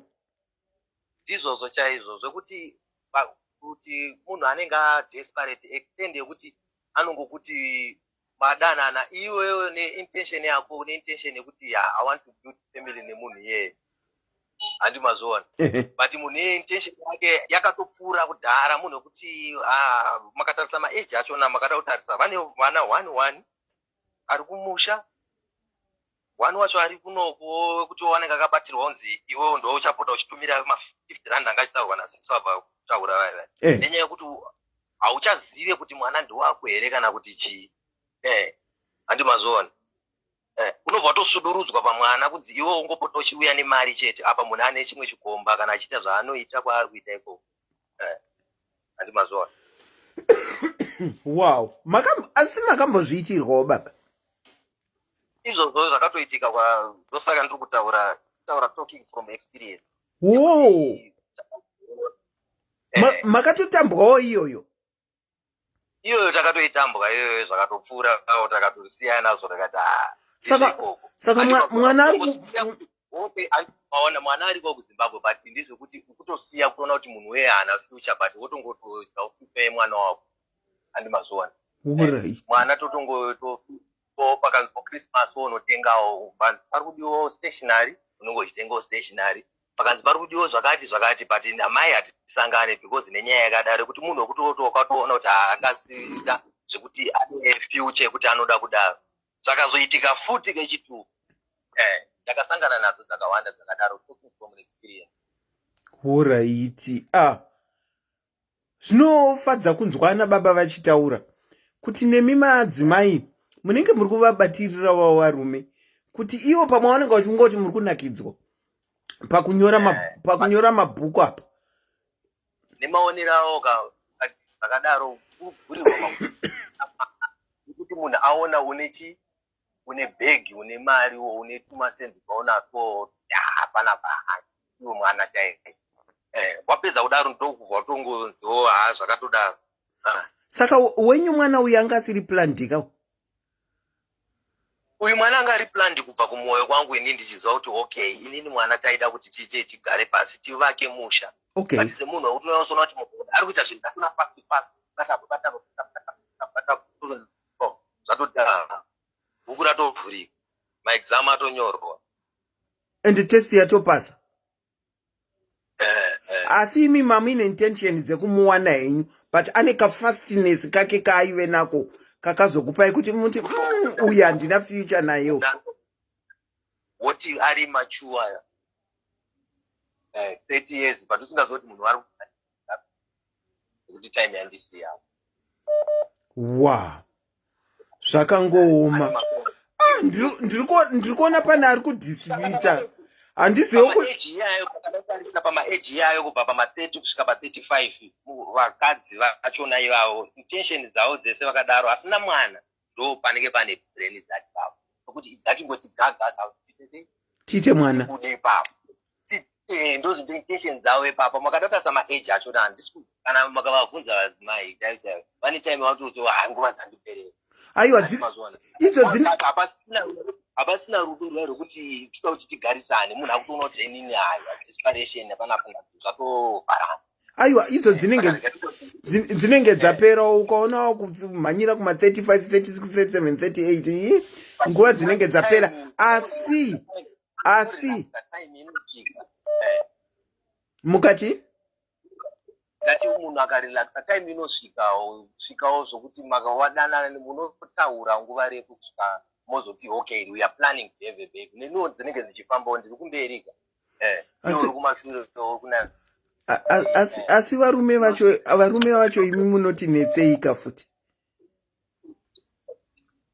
kuita sei munenge munoti netsei munotimisa muchitiplanisa tichifunga kuti tiri kufamba tese mubhuku ratiri kunyora izvo hatizi tese bamubhuku iroro munotio newenyu wamakagadzirira aiwa kuwana pakadaro which means kuti panenge ipapo panonetsa manje saka vamwe vachizongojamba kuita examu ka vashoma vanomhanyira kuti exam sokuisai mubrain dzevarume isi hard pamwana ofisiya hazviitike zvinonetsawo zvinotovaremerawo neso ndotauro on behalf yevamwe varume oright hai mazowanda zvinonetsawo ungotongopawo vasiya tinofungawo ka zvinonetsawo ukazona munhu adaro anosvika paextend yekuti aidha pane zvaakakuwana unazvo haasi sure ya zveshuwo hausi sure saka kuzongorambo but kozongobudawo kakafanana newe ndopaunozoti kanobuda kari duplicate handi mazuva ndopaunoto ndakakanganisa ndopaunozonzi ari kudzoka wakudzoka paipai handiti waona kuti maintentions ndonzi wavharirwa pani ndonzi yabva yakati regai tiritene call yevamwe baba futi pane mumwe kola I've noted down kuti you have called.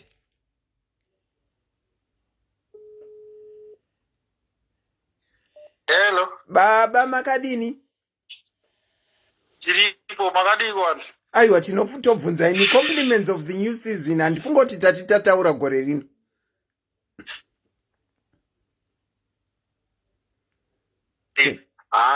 hello it's all yours, you can go on baba. nawira apa maonera ndozviita inini zvangu kungoti ndopa problem muridzi wemunda because kuti mbeu idyarwe muridzi wemunda anenge atendera hakuna stranger anouya mumunda makoisa mbeu yobereka zvibereko iwo muridzi muripo saka muridzi wemunda ndewa ndiroblema kana nditaura muridzi wemunda ndotaura mukadzi I blame women on this one. Nei madaro vakadzi vanenge kupfuririka kadiki diki ende makazvitarisa namba zhinji inoita number 1 mwana number 2 mwana munhu anenge amboita mumwe mwana mafirst time ekuti atiwa first time kupiwa mimba inenge itori accident zveshuwa azhinji kadi okay we are very cunning manje because tine zvirahwe zvatinotoziva zvatinotoseenzesawo kuvakadzi because totoziva kuti you touch a child by the hand, you touch the mother by the heart handi mazona so vakadzi chirahwe ichochocho chinovanyeveredza zvakanaka zvekuti kana riri bhuku rinobva ravhurwa handi oh you touch a child by the hand, you have touched the mother's heart. Yes, so murume anosvika ari cunning sekunge anoda mwana akandobvunza une mwana wangu andine one si mwana anobva toona kuti she is a prey she is easy ane one mwana okay anobva tanga kufonera manje saka mwana aswera sei saka mwana arara sei saka mwana ari sei kuri kutonhora obva abudisa 50 rand tengera mwana juice iwo mukadzi obva watawanda muona murume ari caring handi mazona paanoya kwauri wewe unenge wakapinda murudo kudhara because vakadzi like I always say kuti vakadzi vanopinda nemwoyo havapinde nepfungwa ndizvozvo zvekuti murume kana kuti nemurume anengoti yes haana chaachagona kuramba because mwoyo unenge wapedzwa nawo kudhara ani mazona okay mumu kuti kana kuti he was very sweet. He was muri paiko network yenyu iri kujamba jamba iyi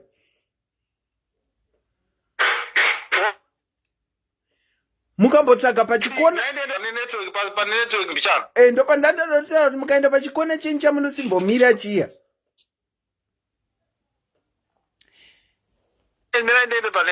Okay, Hans, you touch the hand of the child and you have touched the mother's heart. Hans, kutongoita care for mwana zvakutovadhingura. And what Kola was saying, it seems to have some truth in it. Kuti you find kuti vasina mwana kashoma and inenge iri mistake zveshuwa. But ane mwana kudhara ndiye anokurumidza kuwira mutrap yekuda kunoita exam. Masvika.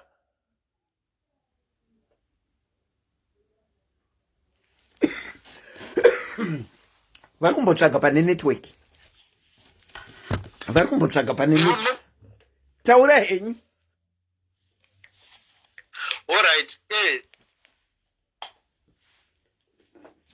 Takamboitana vaive ndo.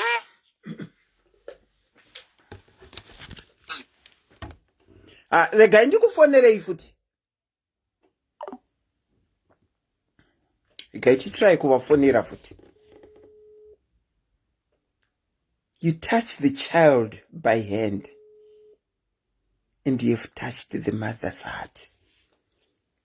Hello. And yedu nayo ndima? Yes. Nachitaura kuti most single mothers vari mucomment section makavabvunza vanogona kutokutaura kuti murume akanipa mwana wechituka nowechithree. He was very loving, he was very sweet, but pakangoita mwana anobva disappear. Okay. Because varume vacho they take advantage. Vanoziva kuti a single mother is easy. Because ndakamuendera ndichimutaura kuti ndinoda mwana wako ndoita sei, mukadzi anonoke kuperera nezvozvo. So zvinovanyengedza stereki. Kana zvavanyengedza manje, kana murume uya azomubata anongoshedzera kuti ita zvese zvawada. Akati zvino anenge achingoti yes, akati zvino anenge achingoti yes. At the end of the day anenge ane mwana number 2. Achita na mwana number 2, murume uya obva atiza oenda, haachamuwana. Because varume vacho vakutoziziva kuti no, wakasvika pane mukadzi ane mwana wake, iwe ingoenda une rudo kumwana, mukadzi iye anotowira kwaari. And it's true, vakadzi vanobva vawira kuti kumunhu iyeye. And they are very loving kana vachidanana newe usati wabata mimba. Okay. The moment yaunongoita mimba chete, everything changes. Unhu wanochinja. Handiti mazvona. Kana ukamufonera unongochita wakafona inogona kukatwa. Kana kuti ndiri busy ndichakufonera. But ladies manje nenayo kuti munhu anenge akapinda nehati ati hakuna mukadzi pasi pezuva anonyengedzwa nekunzi ndamupa 100 rand. Saka akurara neni nekuti ndamupa. Hakuna zvakadaro. Kuti anenge achitokuda. Aiwa 100 rand, mukadzi anonyengedzwa na100 rand. Hakuna mukadzi akapusa pasi pezuva anonyengedzwa na100 rand. Ukaona mukadzi atokuda zvekurara newe kwete kuti 100 Mati anongoita mari yekuspoila mumwe wake. Yakata mati ukaona mukadzi atokuda zvekurara newe mukagoti? Ndakati kana atokuda zvekurara newe zvekuti wazomupa 100 rand kuti hanzi namupa 100 rand saka akurara neni noda kuti ndikupa 100 rand. It's a lie.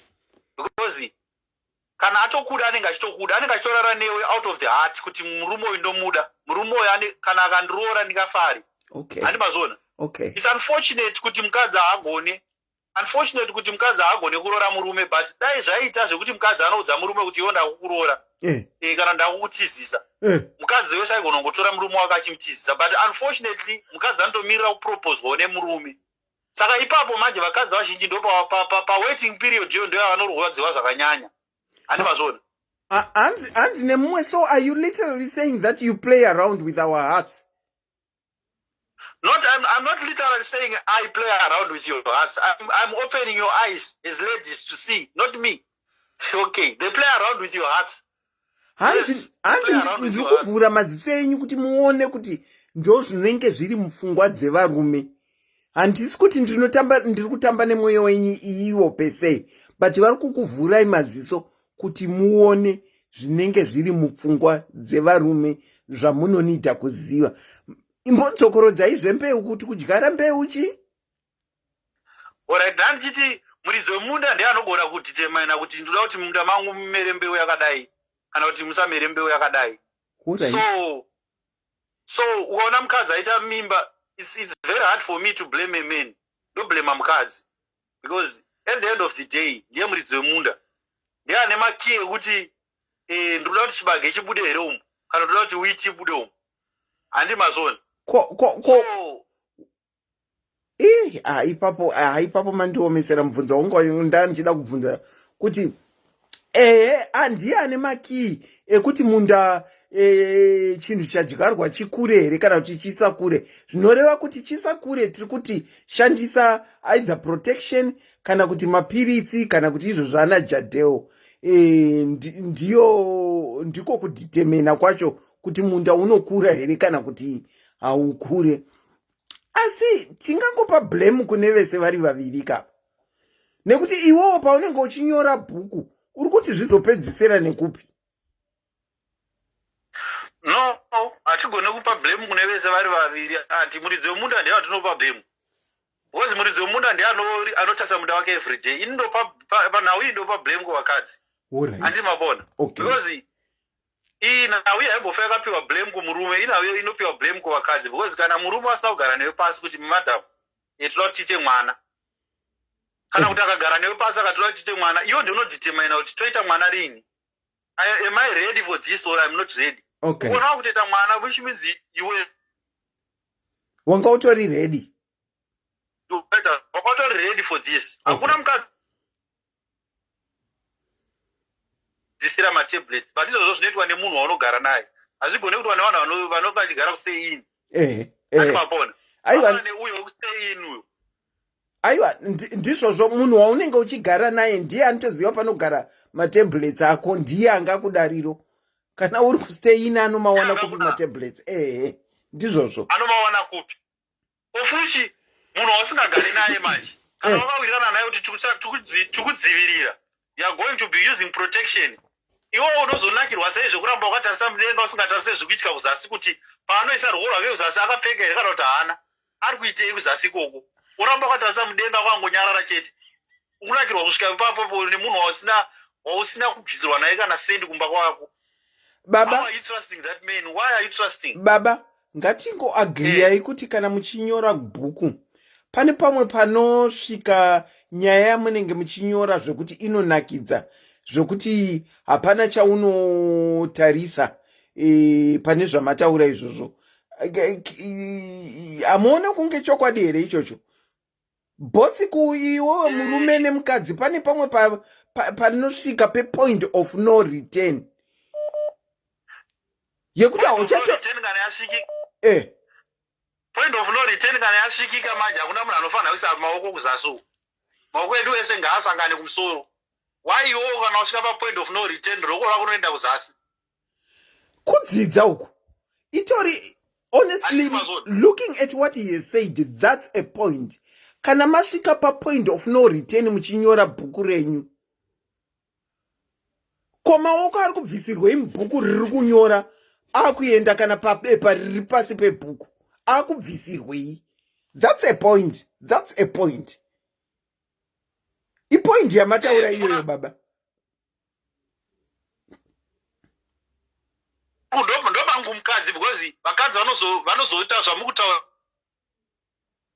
zvekuti anokanganwa kufunga kuti ramangwana rangu riri kupi. Vanorasa ramangwana over something. Because inini ndichikura chakandibata kuti ndisaite izvozvo zvekuti nhasi waita mwana apa mangwana waita mwana apa. Inhau yekuti ndakazviudza inini ndichikura kuti sex is a 2 minutes pleasure and a lifetime of pain. That was my motto. I think makambozvitaura pane imwe life. 2 minutes idzodzo unokanga 10 years nekuda kwe2 minutes. Why uchinakirwa zvekuti unokangana kutaudza kubvunza munhu kuti ruoko rako kuenda kupi? Because munhu anotanga ruoko riri kumusoro kwako akakubata kumusoro uko. Because mostly isusu varume kana tichatakapinda munhu kamaoko takabatana maoko takapinda maoko. Makapinda maoko kumusoro uko munhu akubvisa maoko kwamakapinda akuningirikira. Mukadzi unazonzwa kuti munhu arimo mukati mangu, but anotora maybe 5-10 seconds odzikisa ruoko 5-10 seconds riri ukoko. Why ruoko radzika kuzasi iwe uramba wakanyarara wakapfava? Wow, mationesa baba zvechokwadi. Kudzidza hakuperi. Tatodzidza ipapo, vakadzi vatodzidza ipapo kuti kana makunyora bhuku masvika pa point of no return, zivai kuri kuenda maoko emumwe wenyu. nekuti maoko akadzikiswa iwo anga ari mudenga. Zvibvunze kuti ari kunoitei kudzikiswa kwaari kuita uku. Baba, thank you so much for your contribution. Tapika zvatadzidza zveshuwa. Ndatenda hangu. Alright, maita basa. Tatenda. Bye. Yeah. Haiwa, tataona zvimwe zvekudzidza. Tina baba here vamwe wanga wachikola apa, regai tinzwe makola anenge akutifa sei. Ndinokuchingamidzai pachirongwa SIS MELLY's Diaries. Relationship equals Mwana. Hello, relationship equals Mwana. Makadi kwenyu. Tiripo, makadi yenyu asikana.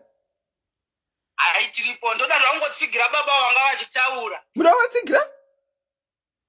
Asi kuti zvangoda kutaura zvakaitika pari pandini. Ndakatenga kuita yekutanga nhumbu.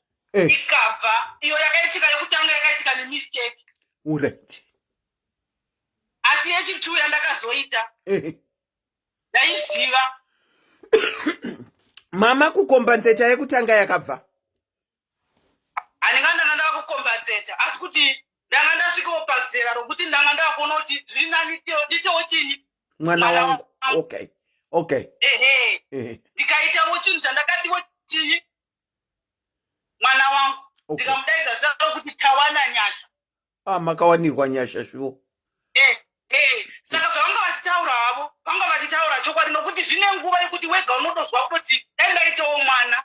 Ende dzimweni dzenguva kana uchitamba uri pane vamwe vanhukadzi vanogona kukuisa pazati pressure. I remember kuti vandaitamba navo vese vanga vava nevana. Ini ndiri ndoga ndanga ndisina mwana. Alright. Saka wezwa iwe unogota sei nemari yako nokuti wahuna mwana. Alright. Okay. I don't regret kuti ndakaita zvakaipa ndikuita mwana aiwa. Ndakawana chini mwana nokuti mukore uno wataakurarama mwana wako ndiwo hama yako. Zvokwadi. Mwana ndo hama yako. Zvakandipusha kuti nditi uregai nditewo mwana wangu ndainorwadziwawo kuti dai ndaitawo mwana wangu ende vamwari vakandipawo mwana mukomana. Tinozvikudza. Saka mama nemakore mangani ipapo pamakazoita mwana? Pandakazoita mwana ndanga ndodera kuti ndanga ndava ne30 years. Mama ne30. Saka izvozvi zvari kutena 10 years musi wa23 February. Okay, mama tononokerwa ipapo pa30. Aiwa, ndanga ndine 30, ndonga ndanga ndine 29. 29, okay. Alright. 29 bonzi anotena 10 years musi wa23 February. Okay, saka mataurira amuri kuita, I'm thinking kuti you are a single mom. Am I correct? Hai, ndiri single zvangu. Okay, saka mwana ari kupi izvozvi? Mwana ari kumba. Ari kuna mai? Ndingangoti aigara namai nababa. Asi mai vakazoshayika gore rapera iro riri musi wa25 December. Sorry for your loss. Very sorry. Asi zvangu nguva yose ndaifara nokuti mwana wangu ndaziva kuti mwana wangu akachengeteka. Ende ndodaro kuti mai vangu pane nguva dzavakanditi mwanangu wakaita hako ukandizvarira mwana. Nokuti ko zvino izvi ndinotomuona ndichirwara nodomuka gogomamuka sei uya mavata sei. Nokuti vaitomuona senge mwana wavo even pakufa kwavo vaitaura kuti ndorwadzirwa mwoyo muzukuru wangu. Ndaifunga kuti ndichamusiya adini ayaruka noona ndakavazvarira samwari. Shame. In your case, ndaona kufara kwenyu kwamakaita pamakazoita mwana. And also what I noted, chatingange tichida kudzidza is tinogona kuita vana nepressure yevanhu. Peer pressure.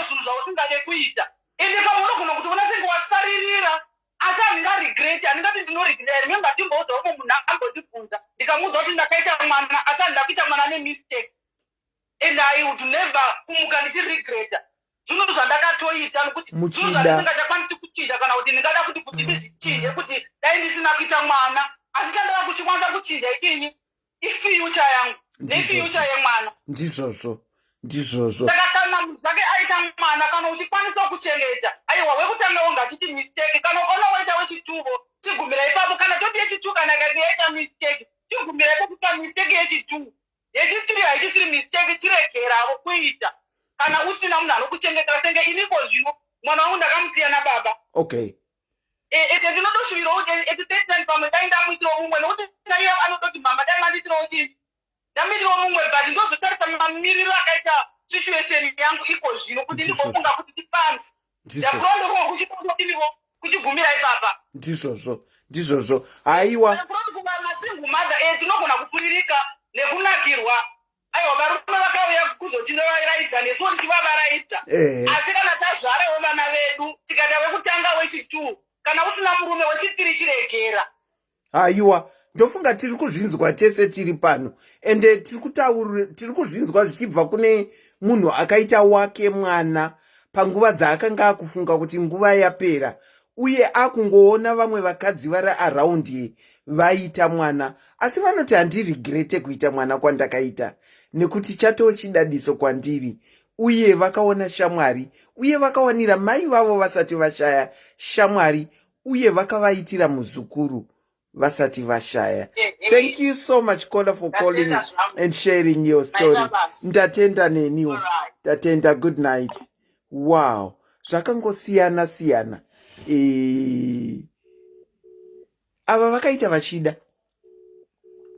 Vakatovhura vakatonyora bhuku ravo vaine tariro yekuti examu ingatongoitika.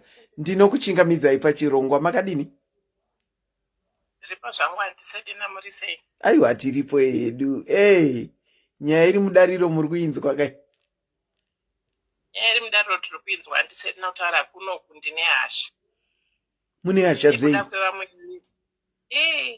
Kune nyaya yaitika kuno nhasi kuno kuJoburg yemumwe wedu wekuZimbabwe. Mwana uyu kuma early 30s. Ane vana 6 with different fathers. Right. Pavana 6 apa pachoice yake vana vake hapana chakaipa. Asi problem iripo ndeyekuti akushandisa vana vake vasikana kuti vapote vachirarwa nemaboyfriends ake vachimupa mari. Mai vacho. Vana vachoni mumwe wachona ane 12 years and the other one ane 2 years. Akararwa neboyfriend namai vacho. Mwana uyu akanga ari kubuda makonye. According to vanhu vari kunyatsoziva vanogara padhuze naye. Imagine 2-year-old mwana. Zviri kuitika muJoburg. Zviri kuitika muJoburg andisedina. Muri padhuze nenyaya yacho here? Vanhu vatoenda kupolisi nhasi kutonoripota because takange tisingazivi kuti ndo zvaari kuita. Anogara panzvimbo yekuti haakwanise kuchengeta vana ivavo. Anogara mukamukuku mune tsvina. Mwana wake ene zvane mwana mucheche asakatombosvika 6 months. Wari kuyamisa. Anonwa doro. Anenge achiexchange vana ava nenyaya yekuti anenge achida kupiwa mari yekuti agara akadhakwa. Nezuro akatiza akauya kudhuze pandinoshandira inini infact pane vamwe vanozivana navo vanogara ipapo. Achitiza vesocial services nemapurisa vaida kutora vana vake because vanhu vakange vakomplaina kuti vana ava vasi kuva zvakanaka. Mwana wake mucheche uyu akazara mwiri wese mapundu ekurumwa neinga netsikitsi. Mwana haana pampa, vana havana chikafu. Mwana wake we12 years uyu ari kurarwa nemaboyfriends akanga atoti ndoda hangu kutorwa ndiendi. Nhasi mwana iye atoenda kumapurisa nevamwe vanhu vanga vamuperekedza kunonoripota nyaya iyoyo. So mangwana mapurisa nesocial services vari kuyazotora vana. Iye she's not aware of it. Ende inini ndakatombomubvunza kuti naive vana uri kuramba uchizvarire vana nesituation yake svikanzi vana vangu vasati vakwana ndoda 10. Munhu ari kuma-early 30s uyu handisedina. Hanzi ndoda 10. Ndoda vana vangu kuti vaite 10. First born yake musikana paakaziva kuti mai vake vane imwe nhumbu yechi6 akabva atiza akaenda kuZimbabwe. Nonogara kuZimbabwe akati handingazvikwanisi zviswera ndichirereswa vana. Iye mwana wachona akaenda kuZimbabwe iyeye ari kungoitawo the same thing zviri kuitwa namai vake. Handizive kuti icase iri mufamily here kana. Definitely it's a generational case.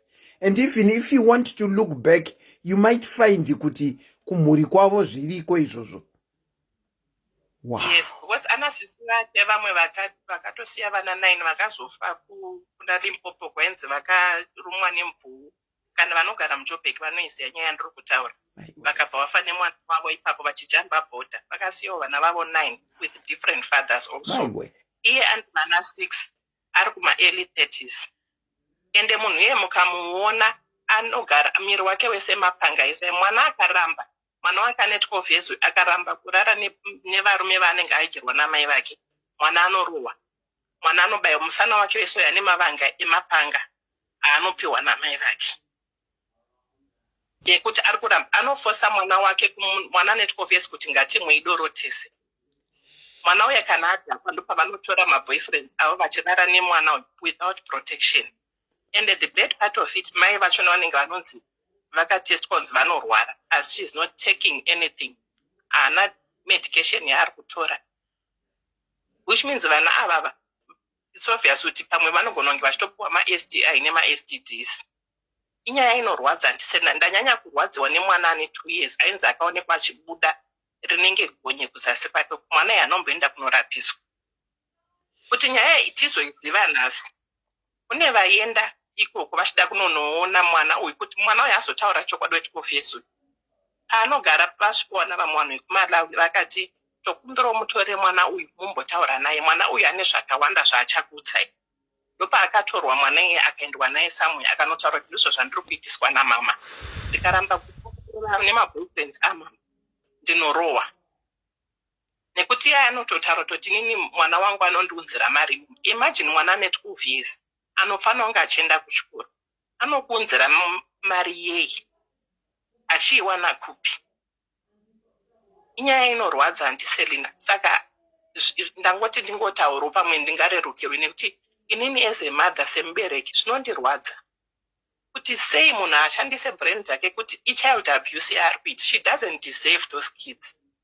It's better off kuti vana havatorwe ne-social services. Iye kana kanovharirwa zvake nema-boyfriends ake zvinenge zvakatoringana. I think in a case kana achitora zvinodhaka nekumwawawa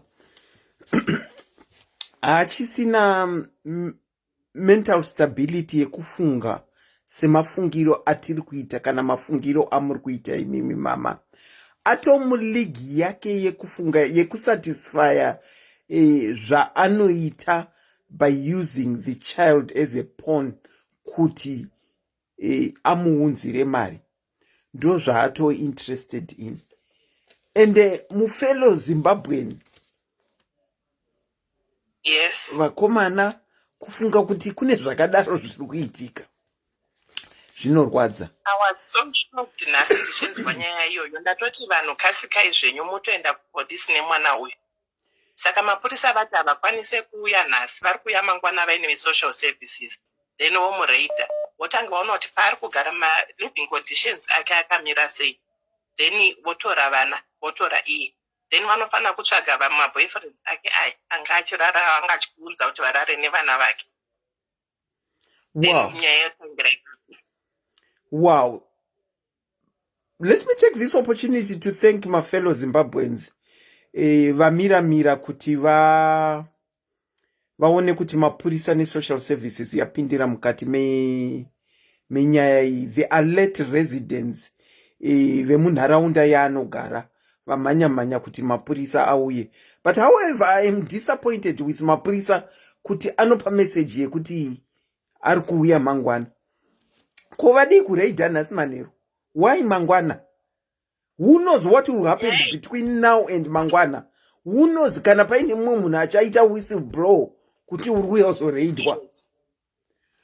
Munongoziva sesu tinenge tiri maforena havakasike kutora action, ndo zvandaona. Because I was shocked nichinzwa kuti mapurisa kuti vachauya mangwana.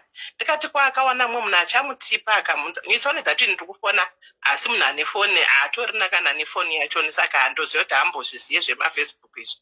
Ndosaka ndati ndiitawo. Saka ipapo manje pandinetsa kuti sei mapurisa asina kutora action there and there. Even vaizoinvolva social services mangwana, but at least vanenge vamutora. Because vati hatikwanise kuti tini dai nyaya yana kuitika nhasi. Inyaya yakaitika kunana November, December. Ndopaikararwa mwana uyu the last time yakapadzira kurarwa uya ne-12 years. Saka dai yanga ichiri fresh zvaitika nhasi, itauya nhasi. Saka ndangonota zvinenge zvakangouma munyika musiri menyu chete munongonetsa. the way yavanohandla ma-issues edu nema-cases edu is different yavanoita kuma fellow South Africans. Vanobva vatora action there and there. Okay. Thank you so much for bringing this story to light. What I have done is I've taken your number. May I kindly ask you, Kuti? Oh, I'll call you at the end of the day. Kana kuti maskati mangwana kuti ndinzwe kuti pane chamanzwa here kuti pazoitwa raid. And then, and then if there is nothing that has been done, regai ndigoienda over kuna SIS MELLY vari kuground vanonyatsoziva nezvemitemo yeSouth Africa, and then probably she can talk to you and see how it will go. But I'm hoping mapurisa vanouya mangwana. Takatovatarira because hatingambove peace kana pasina kutorwa action, because zvakatooma zvinorwadza kana uri mubereki, you can feel the pain kuti this is too much. Thank you so much. I've noted down your number. I'll be in contact with you around 12 to see kuti pane any action yaitwa here. Okay, and Selina, thank you so much. And thank you for sharing.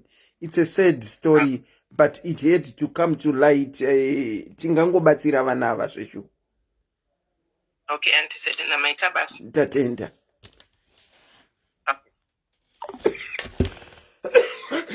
Wow.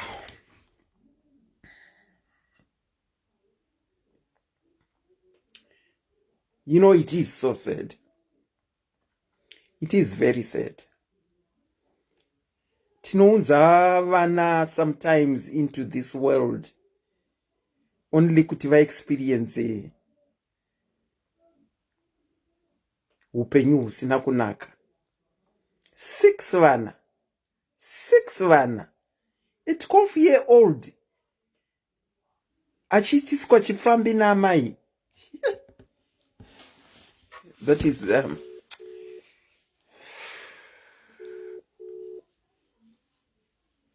that's a sad story, honestly.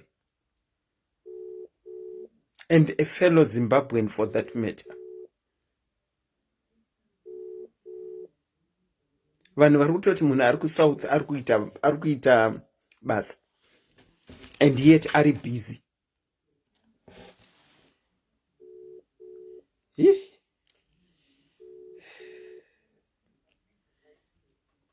Ndinokuchingamidzai pachirongwa SIS MELLY's diary. Hello, SIS MELLY makadini. Tiri nani makadi yenyu? Tiripo yedu. Ndoda kutaura nawe madzimai. Tiri kusaidi remadzimai. You can go on. The floor is all yours. All right, it's okay. Madzimai ngavangodzidza kuzvishandira. Ngavangozvipa mutemo wekuti muupenyu hwangu ndinodya chandashandira. Ndizvozvo. Because problem inoitika society yatiri kugara anti Selina. Yes, anti Selina ine peer pressure. Zvokuti. Ine competition. Zvokuti. Saka sometimes kana usiri principled awukwanise kumira kuti okay, this I do not do, this I do.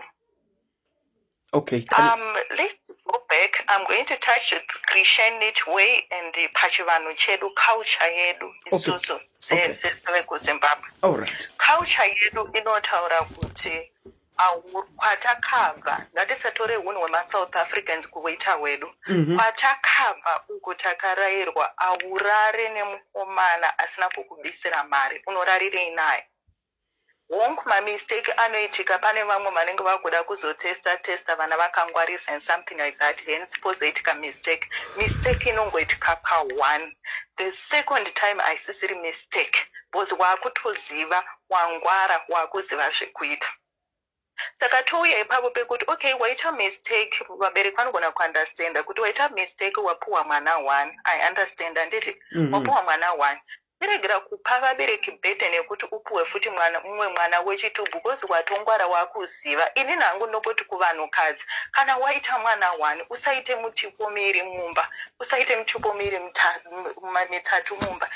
Ndava unoningirikana unosungwa chibereko, zvibereko zviri kusungwa ariko madhoktors anosunga chibereko 1 avariko vane mainjection ari kubaiwa. Kana unoti wewe zvemapiritsi hauzvigone enda unobaiwa, kana uchizoti unozokanganwa enda unobaiwa. Plus antiseli handiteererane nemunhu wekuti unobva kucrossa border, kubva kuZimbabwe kucrossa border uya kusvika basa rekurarana naabhero kunoku, wapedza woita vana wopuwa chirwere. Ukazviudza iwe wega munhukadzi kuti inini I don't need a man to satisfy in my life, then that's okay. Chii kunovava here kuzasi uku? Kunovava here kuti munhu angozvibata azvisungirire? Kunovava here?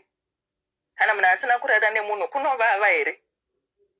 It's just a question yekuti vanhukadzi vanofanirwa kudzidza kuzviudza kuti no, I do not do this, no, I do.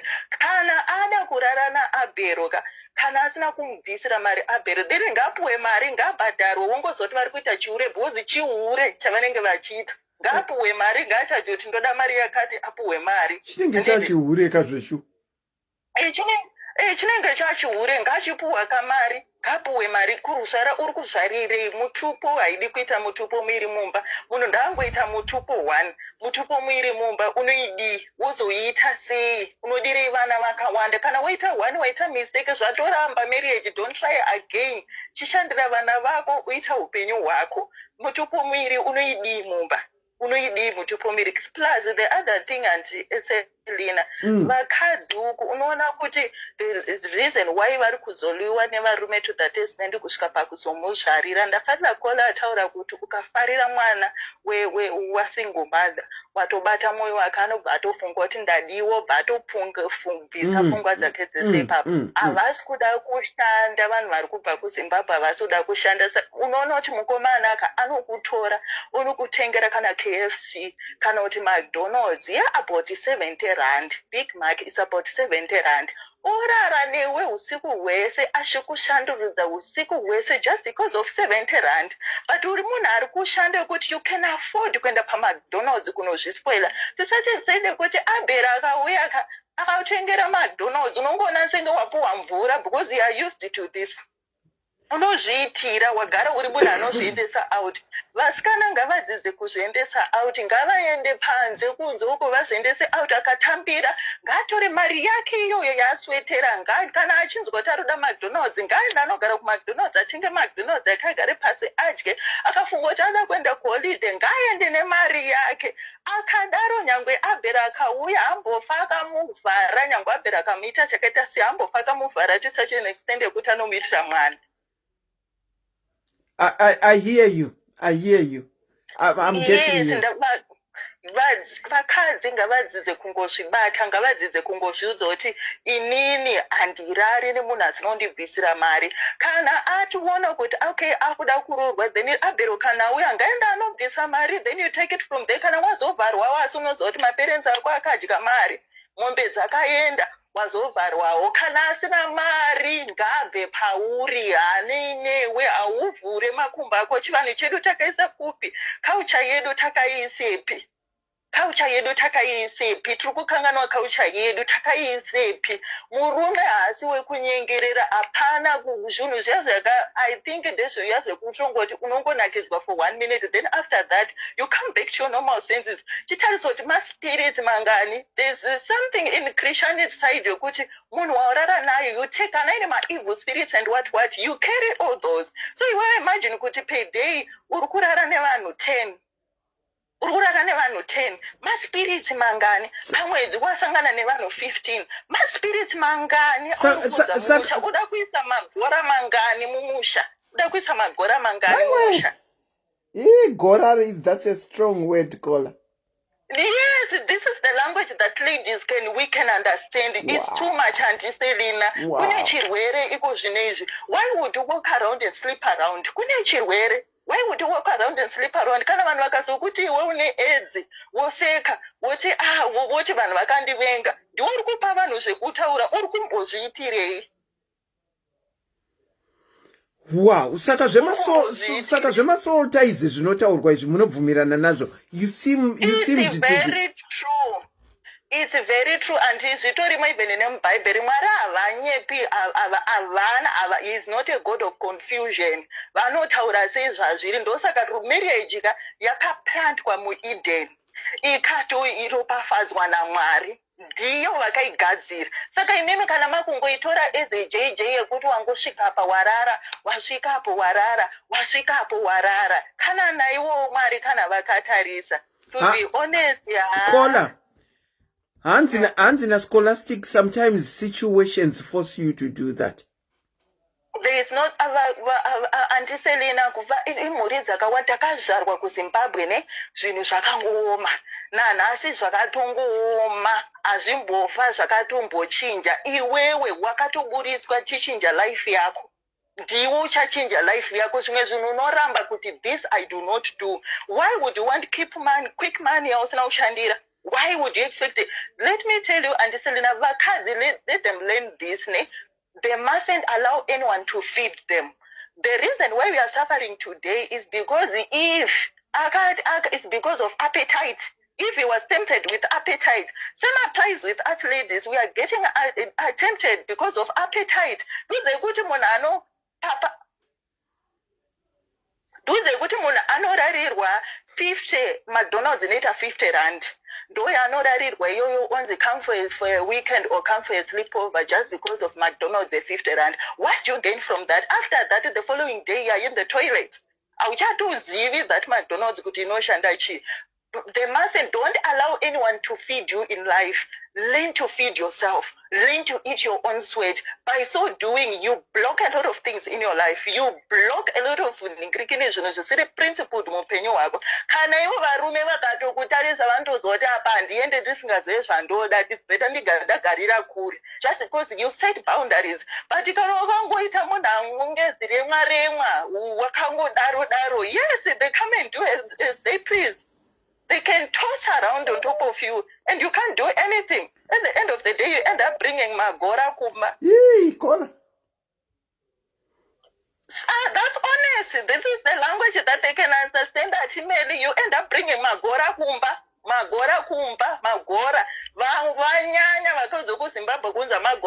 They should stop it. This is how they are supposed to learn. Let them stop this. It's too much. Ndavafare makumbo auvaviwo ukafara gumbo rako iri wakambokura wane kusvika pa18 years kana kusvika pa30 years usinombosangana nemurume, saka chazokutadzisa kuvhara makumbo nemhaka yekuti wacrossa border chii? Muda kunyepera kudzungaira mamuno muSouth Africa kuti no, because the situation yaita sei. Get out of your cartoon zone and work. Saka naikola muri kutobvumirana nekuti kuSouth Africa zviri kuitwa sterek zvekungozvara izvi? Zviri kuita vari kutozvara zvisingaite Auntie Melly, but the bottom line, sometimes umwe munhu anoitaka asingatozive. Why would you want iwewe to give birth kuvana vausingagone kuchengeta? I'm sorry, SIS MELLY, nangu andisati ndane mwana, but I'm not willing to have any child asina baba. I'm not going to do that. You are not going to? It's better nditofa zvangu ndiri one, ndinofushirwa neguri. It's okay. I'm not going to do that. Do you mind me asking how old you are? Yes, you can. How old are you? I'm 31. 31. And I'm not sexually active. And I'm proud of that. You are not? Yes, and I'm proud of that. Okay. Okay. So, to be honest, Auntie Selena, people need to be told the truth as it is. Zvanyanya ngavaregedze kuita unewo. They need to stop that. Tese takabva kumabheki, ukangotori nebackground iri bad, ndiunotanyatsotoziva kuti upenyu hwakamira sei. Unotonyatsoziva kutoti ndinoenda this way. Usade kuda kuzvara vana vausingagona kuchengeta, kana kuti wozvara vana woexpecta kuti mukoma wako akuchengetere vana, kana kuti vaning'ina vako vakuchengetera vana just because they are well up. Iwewe pavaisarudza upenyu, iwe waita basa rekuzvara. Saka take care of your kids. Kana wafunga kuti usaendese futi vanhu magora ako iwaya kuvabereka havadi, vakatambura newe vachikureisa, votambura futi newe vachichengeta futi vana vauri kunza pamusha. Mama vapenyu here Kola? Yes, vapenyu. Muri vasikana vangani? tiri vasikana about 4. pane akamboendesawo vana kuna mama? Hapana akamboendesa vana. Okay, all right. Unfortunately, my sisters angu mamwe 2 akashaika. Oh, so sorry, so sorry. Yes. Hapana akamboendesa vana, but I'm just saying kuti from the point yaunoona kunzo kumamwe maparents anotambura veduwe, vakatambura newe vachikura, votambura futi nevana vako. It's just too much. Yeah. It's just too much. I guess Kola is talking out of passion nezvinhu zvaari kungoona zviri around. Ariko kuSouth Africa ikoko. Ndosaka ndabvunza kuti asi zviri kuitika stereke here kuSouth Africa zvekuti vanhu vari kungo wanika vana vachida kunosiya kwana mai akati zviri kuitika stereke. Asi vana vanenge vaunzwa Kola kavana vari innocent ava. Vana vari innocent hapana chavanomboziva. Vana avo hapana chavanoziva antine. Unongo mwana anenge atongoopo hapana zvekuita, unongo kungotarisa wakutoti rega ndiite sei ndibatsire, anengazosiye vana vesisi vangu vachitaurisa pandizvimwe zvinhu. You need to think. Munhu wese anobva kwaMugabe nyangwe akasvika grade 5 chaiye anoti dzinotodhonza dzekutozoti this handite. Saka chinozokupa kuti iwewe upuse zvekutadza kuzvishandira wongwara pakuvhura makumbo pasingabhadhare. Why? I guess KFC neMcDonald's yamataura iyoyo. Ngavadzidze kungozvishandira nekuzvispoila. Hazvitori kana nguva yakareba kuzvispoila in your business schedule. Wana nguva yekungozviendesa out wonozvispoila wodzoka mumba mako. By so doing unotoavoida zvinhu zvakawanda, but nemhaka yekuti appetite tinoda kufeedwa too much. Saka we end up doing zvinhu zvisingaitike just because of appetite. Tinoda kunge mari yedu yakakosha stereke tobva taiisa paside. Tuchida kuti yevamwe ishande. Shandisa mari yako, dzidza kudya chako cheziya. Wow. I guess vazvinzwa mu comment section kuti tiri kuwanza kuda. Thank you so much. Alright. Kwai tiri kuwanza kuda kutengerwa KFC neMcDonald's tisingadi kuzishandira. Munhu ukangotanga kuti paunoshanda kuparira kwemwedzi kuya unozvitekawo out. Unoavoida zvakawanda nekuti kungoona mukomana akutengera KFC wakutofunga kuti zvangu zvaita neKFC. Wow. I guess for now I will try and sign off, but before I sign off, tatiti antine nyaya yedu iya tichingoitaura. Mukutaura kwandiri kuita iko zvino, nyaya yedu yagogo yavakauya nayo, musikana akadzokera ari 1 ari ega, vana vakasara kuna gogo. Gogo akati zvinondodiko Auntie Selina? Kwaingove kuchema kwemunhu anenge asvika panguva yakaoma. Uye kwaingoda kunzwawo pfungwa dzevamwe nekuti unenge wadzamwirwa. Vana vakasiyiwa ndinavo. Musikana akadzokera kuJoni. Vachingoti I hope and pray gore rinouya hazviite zvimwe futi zvokuti ndinoigirwa mumwe mwana. Saka ndo conclusion. Gogo vakasara nevana. Vatone vana 4 vari kumhanya muyadhi makuseni ega ega. Ratoo basa ravo rekuchengeta. Kana dzimwe nzvimbo dzavaisvika nechidiki chacho chavanacho zvakuvalimita nekuti mwana anenge achida kuberekwa kumusana. Saka ndo result yagogo iyoyo. Vana vakasiyiwa. Kwaingove kudzamirwa kwakavapa kuti vabvunze. Ndizvozvo. Wow, I guess I'll wrap off and close. Regai tinzwe kuti Kola ava vari kuti chii. Ndinokuchingamidzai pachirongwa SIS MELLY's Diaries. Maswera sei? maswera zvenyu seisisi handisena ndaona mama akufona desperate. Chiera maswera sei chiera?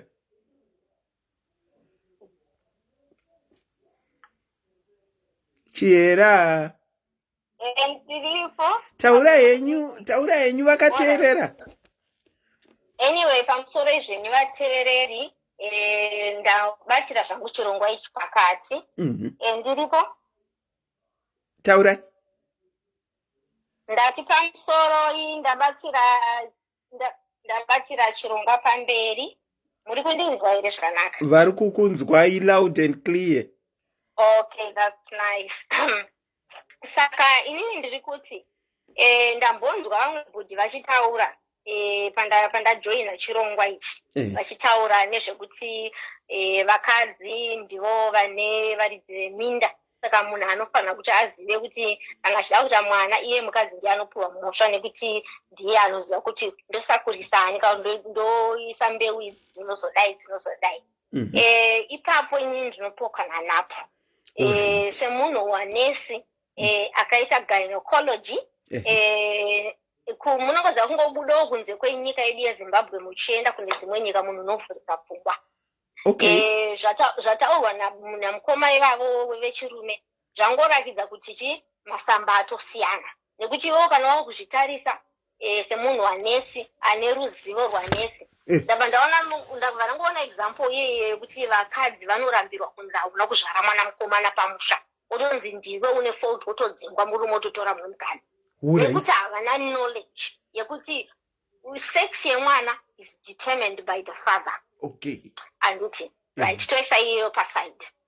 Another thing also yekuti hanzi vakadzi vanoti it's a mistake, it's what? Yes, actually there are some vakadzi vanototora ma-implants, vanotora ma-implants, vanotopiwa ma-Mirena coils, vanotoita pama-tablets, vanototora iwo ma-after morning pills, asi nhumbu inobata checks. Muri kuzvinzwa ma-windows, pana atinoti ma-windows ekuti like pane tablet inonzi Cerazette kuti kana ukanwa iyo towanzotorwa nevakadzi vanenge vachiyamwisa, ukanwa tablet iroro unofanira kurinwa same time every day, asi ukaikanganwa rinokupa 11 hours window gap rekuti unokwanisa kunwa rinosabate mimba. Anditi asi kune mamwe kana zvinoitwa nevanhu vane ruzivo, asi mapirisi edu ekuAfrica atinopiwa ekunzi inwa white ebrown ndokwanofanira kuenda kuperiod chichichi, usatonwa ebrown zvakangofanana nekunwa ebrown because zviri kuratidza kuti kungoti ujaire kuramba uchitora mapirisi asi unogona kuregera kumanwa waramba uchingonwa ewhite, upedza wasvika line rebrand ubva maskipa 7 days dzako wakutotanga kuenda kuperiod.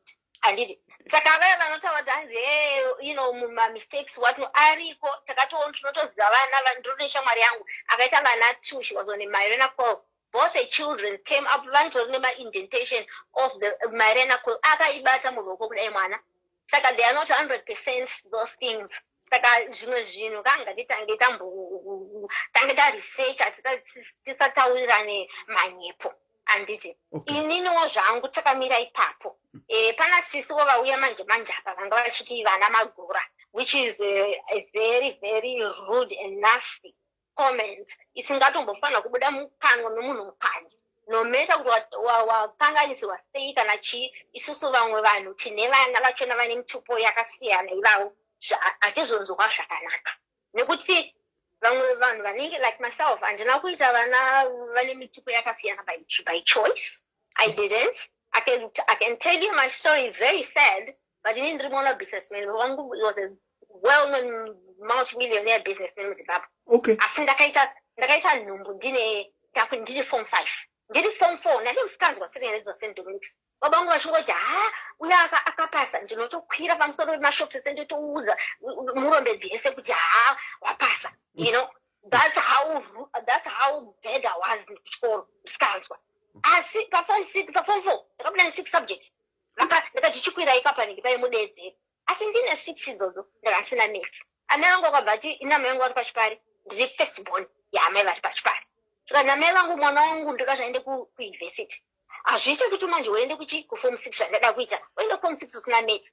Saka chiita 1 year kuno kwamatora nende kumusha kuenda kuday school, ndakatanga kuenda kudate school kuita maths ndikabva ndaripita accounts dzangu masubjects ese wandikabda nima-A geography kurakadza kuti misikanzwa chaiyo yanga ndinayo handiti kwete kuti munhu ndanga ndiri underhead ndiri ipapo pakuti ndakuda kuendawo kuform 6 ndakabva ndasangana nemukomana wangu anga akanako zvinotyisa ndaudiribho takati ndiri accountant and then we got to the intimate thing. I was old enough. I was 19, almost 20. And why not? And yes, munhu zviripo zvakawanda zvinoitika zvinoita kuti munhu uzopedzisira warara nasomeone. Ende munhu ngosungare urare panguva idzodzo ndandisina pfungwa dzekuti ndoda mwana ini pfungwa dzangu dzadziri dzekuti ndoda kuita chikoro ndiende kuUK. Handiti ndokupa ndaita mwana baba vangu vakabva vandidzinga kundidzinga chako chakakandira ukandidzinga ndikanogara upenyu hunosiririsa hwekuti ndaishaya muriwo wokundibikise sadza ndichibika zvinhu neprama stove ndichiaina neaini yekuisa paprama stove mwana wabusinessman vanhu vaiziva baba vangu vaitoti ndiri mwana uchidarikira uyu zvikanzi ndiye mwana ngekini ari kutambudzira kudai but ndakagara ndikaita mwana wangu ndikasununguka mwana wangu inini handisina panguva yese handa kuziva kuti murume uyo anga nemukadzi wake ndakatosvika ndikatogara ipapo mu2 dzanga nadzo ndakatozazva zvekutozoziva mukadzi wacho atouya atoudzwawo nemaneighbors ehama dzake saka mukadzi aigara kumusha ipamba pavanga pasina kana zvinhu hembe kana chidze kutoze pane vana kana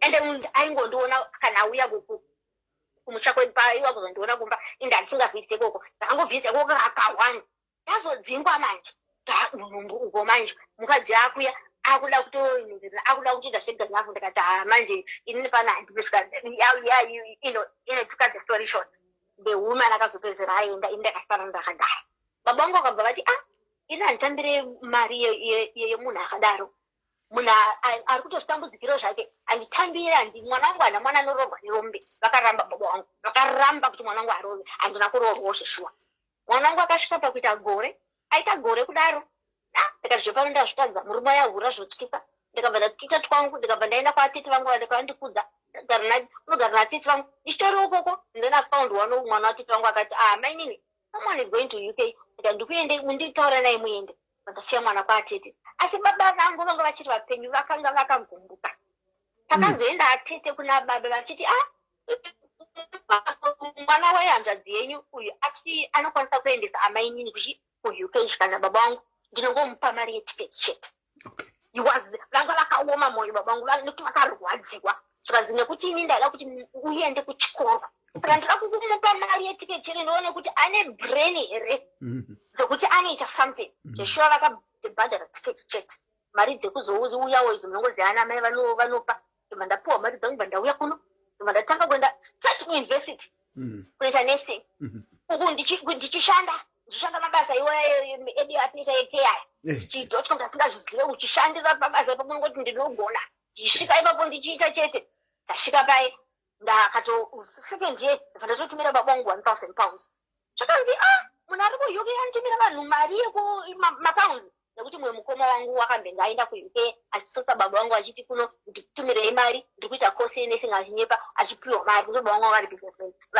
vana baba vedu vanga vasina kudzidza but vanga vane business knowledge was just a businessman by kuti vanga vane knowledge yekutengesa so anyway ndakazogara ikoko ndobva ndauya kuno manje vanga vakati okay mwana ane brain vatuma ana atete zvakanzi endai muno pekutanga nzanda zvikanzi nemutora mwana wangu mumudzodze mutore mwana wake munomudzosera kuna baba wacho zvikanzi nana tete saka tiudzei sango racho rafarira mwana muzukuru wenyu iwewo mutiudza sango racho tokupa mwana wenyu ndauya kuno manje baba mundopa vakazovhura mwoyo wavo vakati kuna amai endai munotora mwana kwaatete mwana wangu manje wandakasiya zitana zvikanzi endai munomutora mwana ndokutorwa pandakazoya kuUK after 2 years ndauya kuholiday ndakatsoa ndikagadzirira mwana wangu mapepa ekuti apota achiuya mama entuvirai baba wangu the first time yangu kusvika pamusha in 6 years ndakavakanga vakandidzika ndakaenda kuUK ndisina kuvaona ndakazovaona ndandidzoka mwana wangu akutogara navo nekuti ndaida kuona handidi kuona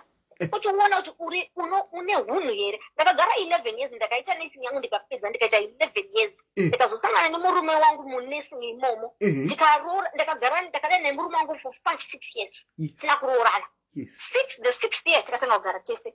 Murume wangu takachinda imba ndisati ndatomboroorwa naye. As you know, I'm happily married and I had, of course, 2 children. Nemurume wangu ye. Asi vana vangu vaviri vakatomboziva kuti sisi vava asi mwana wababa wavo.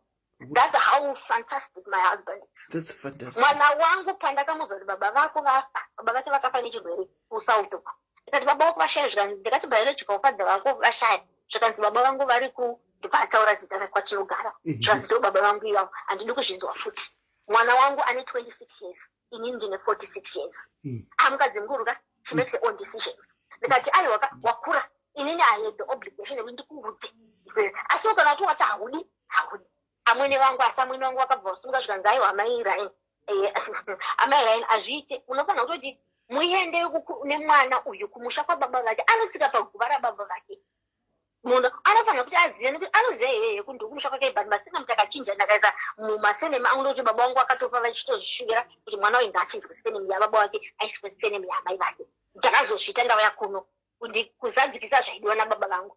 Asi ndikada kukutaura andistelina kuti vana vangu mwana wangu musikana acho kuLondon akagraduate anogara ane basa rakanaka chizi muLondon anouya kuno kumaholidays chete. Vana vangu 2 vadiki wanocha ane 50 mitupo yakasiyana papa.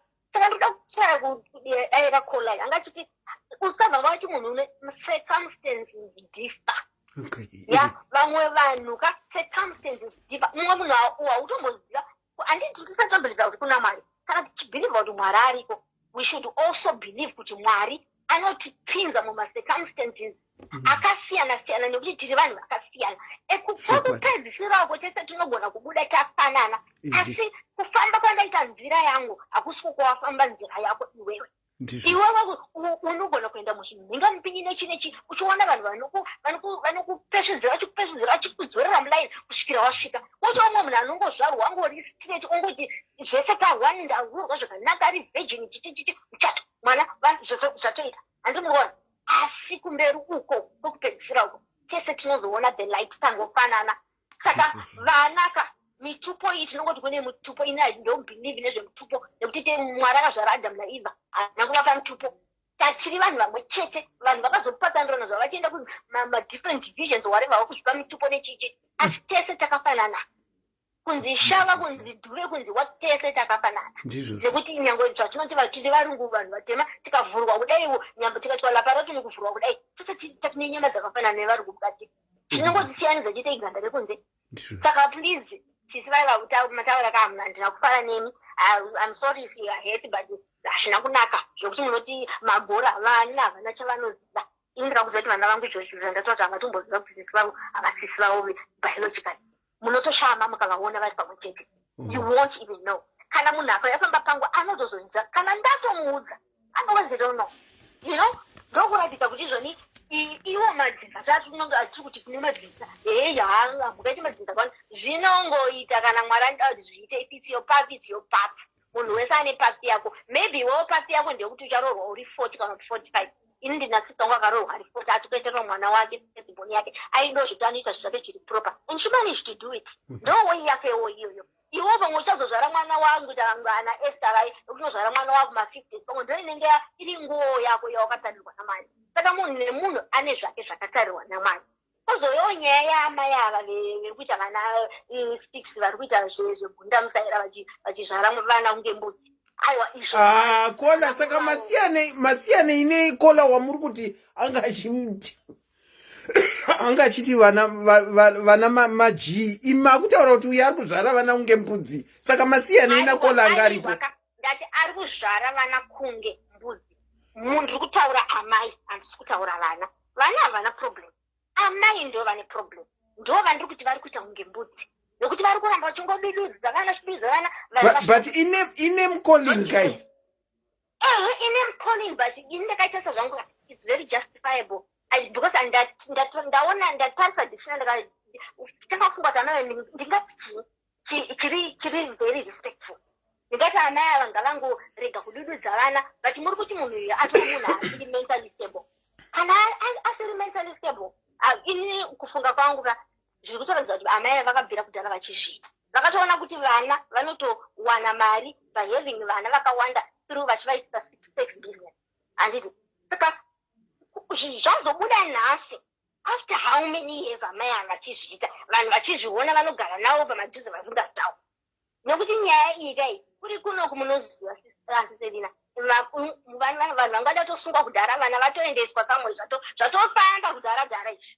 Zvino nekuti muSouth Africa zvachitaura saka kuti nekuti kana musiri munyika yenyu zvakaoma muno kunoku hakuna kuti unobva kuita ipi. Mwana wese anongoonekwa zviri pakanaka. Ndokunako ndokunaka uko kaitawo kuno kwatinogara. Ende kuno kwatinogara variko vanotova nevo vakawanda noita ungati vana but vanhu vanozviitira kunoku kuti vanopuhwa mari nekuti mwana unopuhwa child benefit. Saka vana 6 ukazvifunga uchiti mwana wanopuhwa 80 pounds or 80 pounds panzini pamwedzi une vana 6 unenge une mabenefits woti mabenefits being a parent, a single parent, woti mabenefits ekupiwa imba unopuhwa imba yogara mahara unobhadharirwa magetsi zvese everything. Munhu ari kutoenda kubasa anotori nelife iri worse than iwe wakagara nekuti ungozvarana.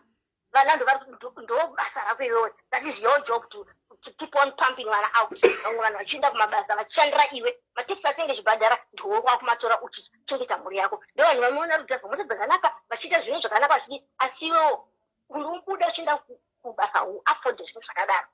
Saka muchidimbu zvamu ngatingodzidzai. So vamwe takaita bhaibheri nekuchikoro ndakarinyora ndikapasa ndinotoriziva kubva kwekutanga nekwarinogumira ndakatonyora bhaibheri. Asi munhu nemunhu mumwe nemumwe wedu, whether a man whether a woman, tese tine maresponsibilities panyaya yekurara tese nenyaya yekuchengeta vana. Murume uyo anotaura kuti hanzi imhosva yemukadzi, iwevo watadza newambozvi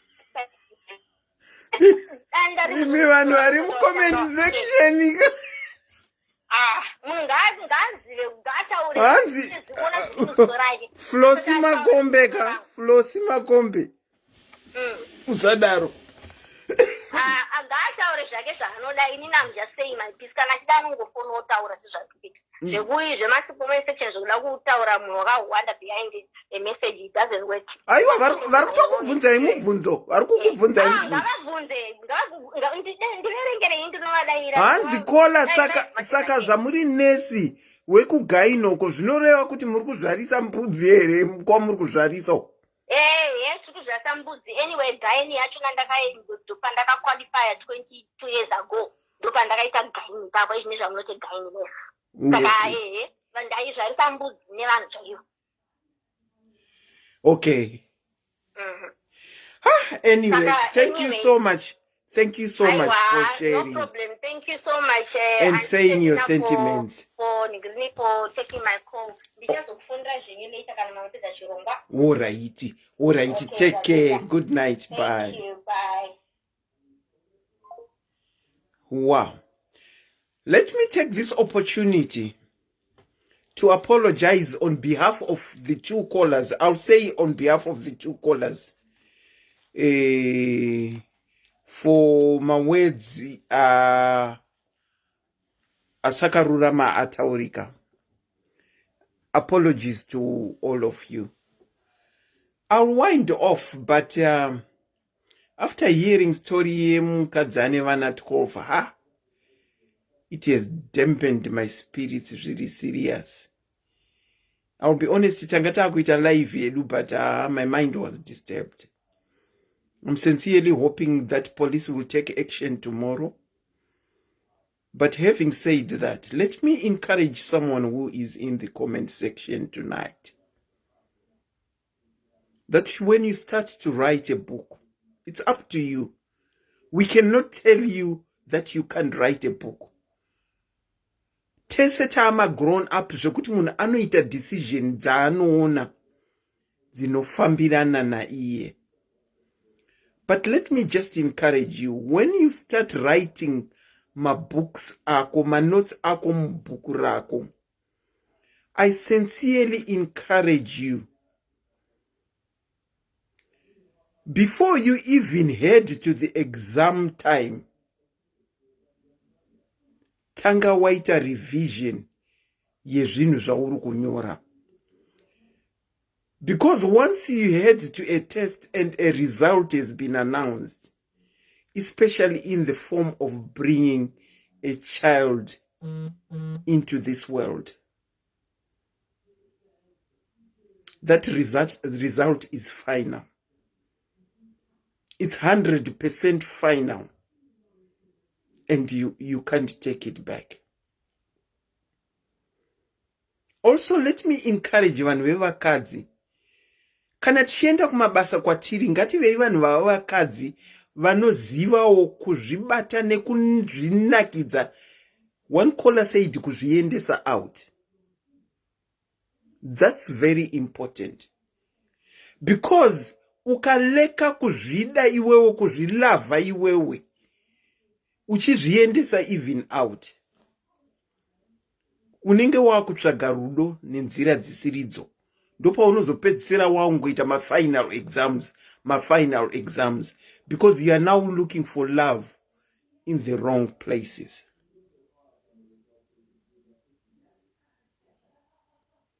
Saka ngati encourageanei kuti kana wapinda relationship, it doesn't necessarily mean that you should have a child to seal the deal.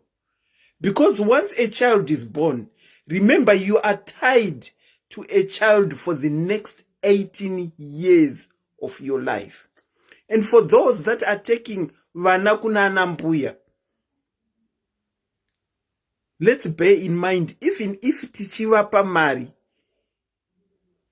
it's sort of a burden kwavari. Although pachivanhu vatema tine, let me say this, I don't know how people are going to take it. Tine mentality yekuti anamai vanotenge vachitofarira vazukuru, vanowana vanhu vavaraidza. But remember, vakachengetawo vana vavo, vakudawo time yavo. You know, I always look at myself. Ndakaita marriage, ndikaita 2 children, ndikafirwa nemurume. And then I got into another relationship. If I had decided, because pandakasangana na Gilbert, it was all okay, it was happening. If I had decided, I tend to ask myself, if I had decided kunyora final exam, would I be coping now? I don't think I would.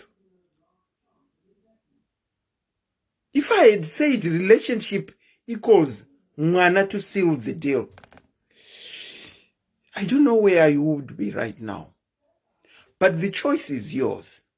Kuonesana, kudzidzisana, warira kuri kwauri iwewe. If you decide it's okay with you, go ahead. But sometimes also weigh kuti zvauri kuita hazvizo tambudza vana vauri kuzvara nekuunza pano panyika here.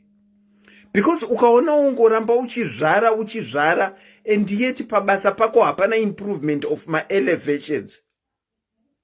Waitambira 6,000 10 years ago, uchiri kutambira 6,000 10 years later, and 10 years later you now have 6 children in between your first 6,000 and your 10,000.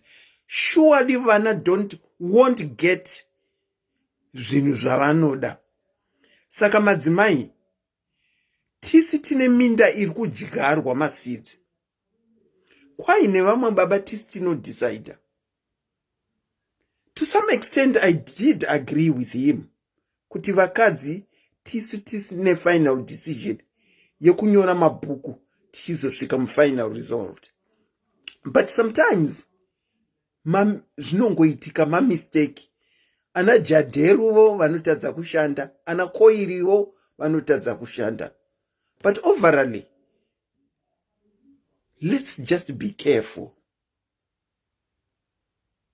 Because once you bring a child into this world, you've brought them for life. The name is Auntie Selina. I was your host But before I go, Muswe Sunday, Muswe Sondo, it should be 6 o'clock UK time, which should be 8 o'clock Africa time. Tinokumbotora chiKristu nechivanhu. chiKristu nechivanhu. Timbozvisa pachikero. Kune vamwe vanhu vane bhilifi dzechiKristu, kune vamwe vanhu vane bhilifi dzechivanhu. Pane yakashata here, pane yakanaka here. So Sunday, Christianity versus chivanhu. Make a date. 6 o'clock UK time, 8 o'clock Africa time. The name is Auntie Selina. I was your host and presenter tonight. It's a very good evening from me, and have a good Friday tomorrow. Until Sunday, it's goodbye from me. Thank you.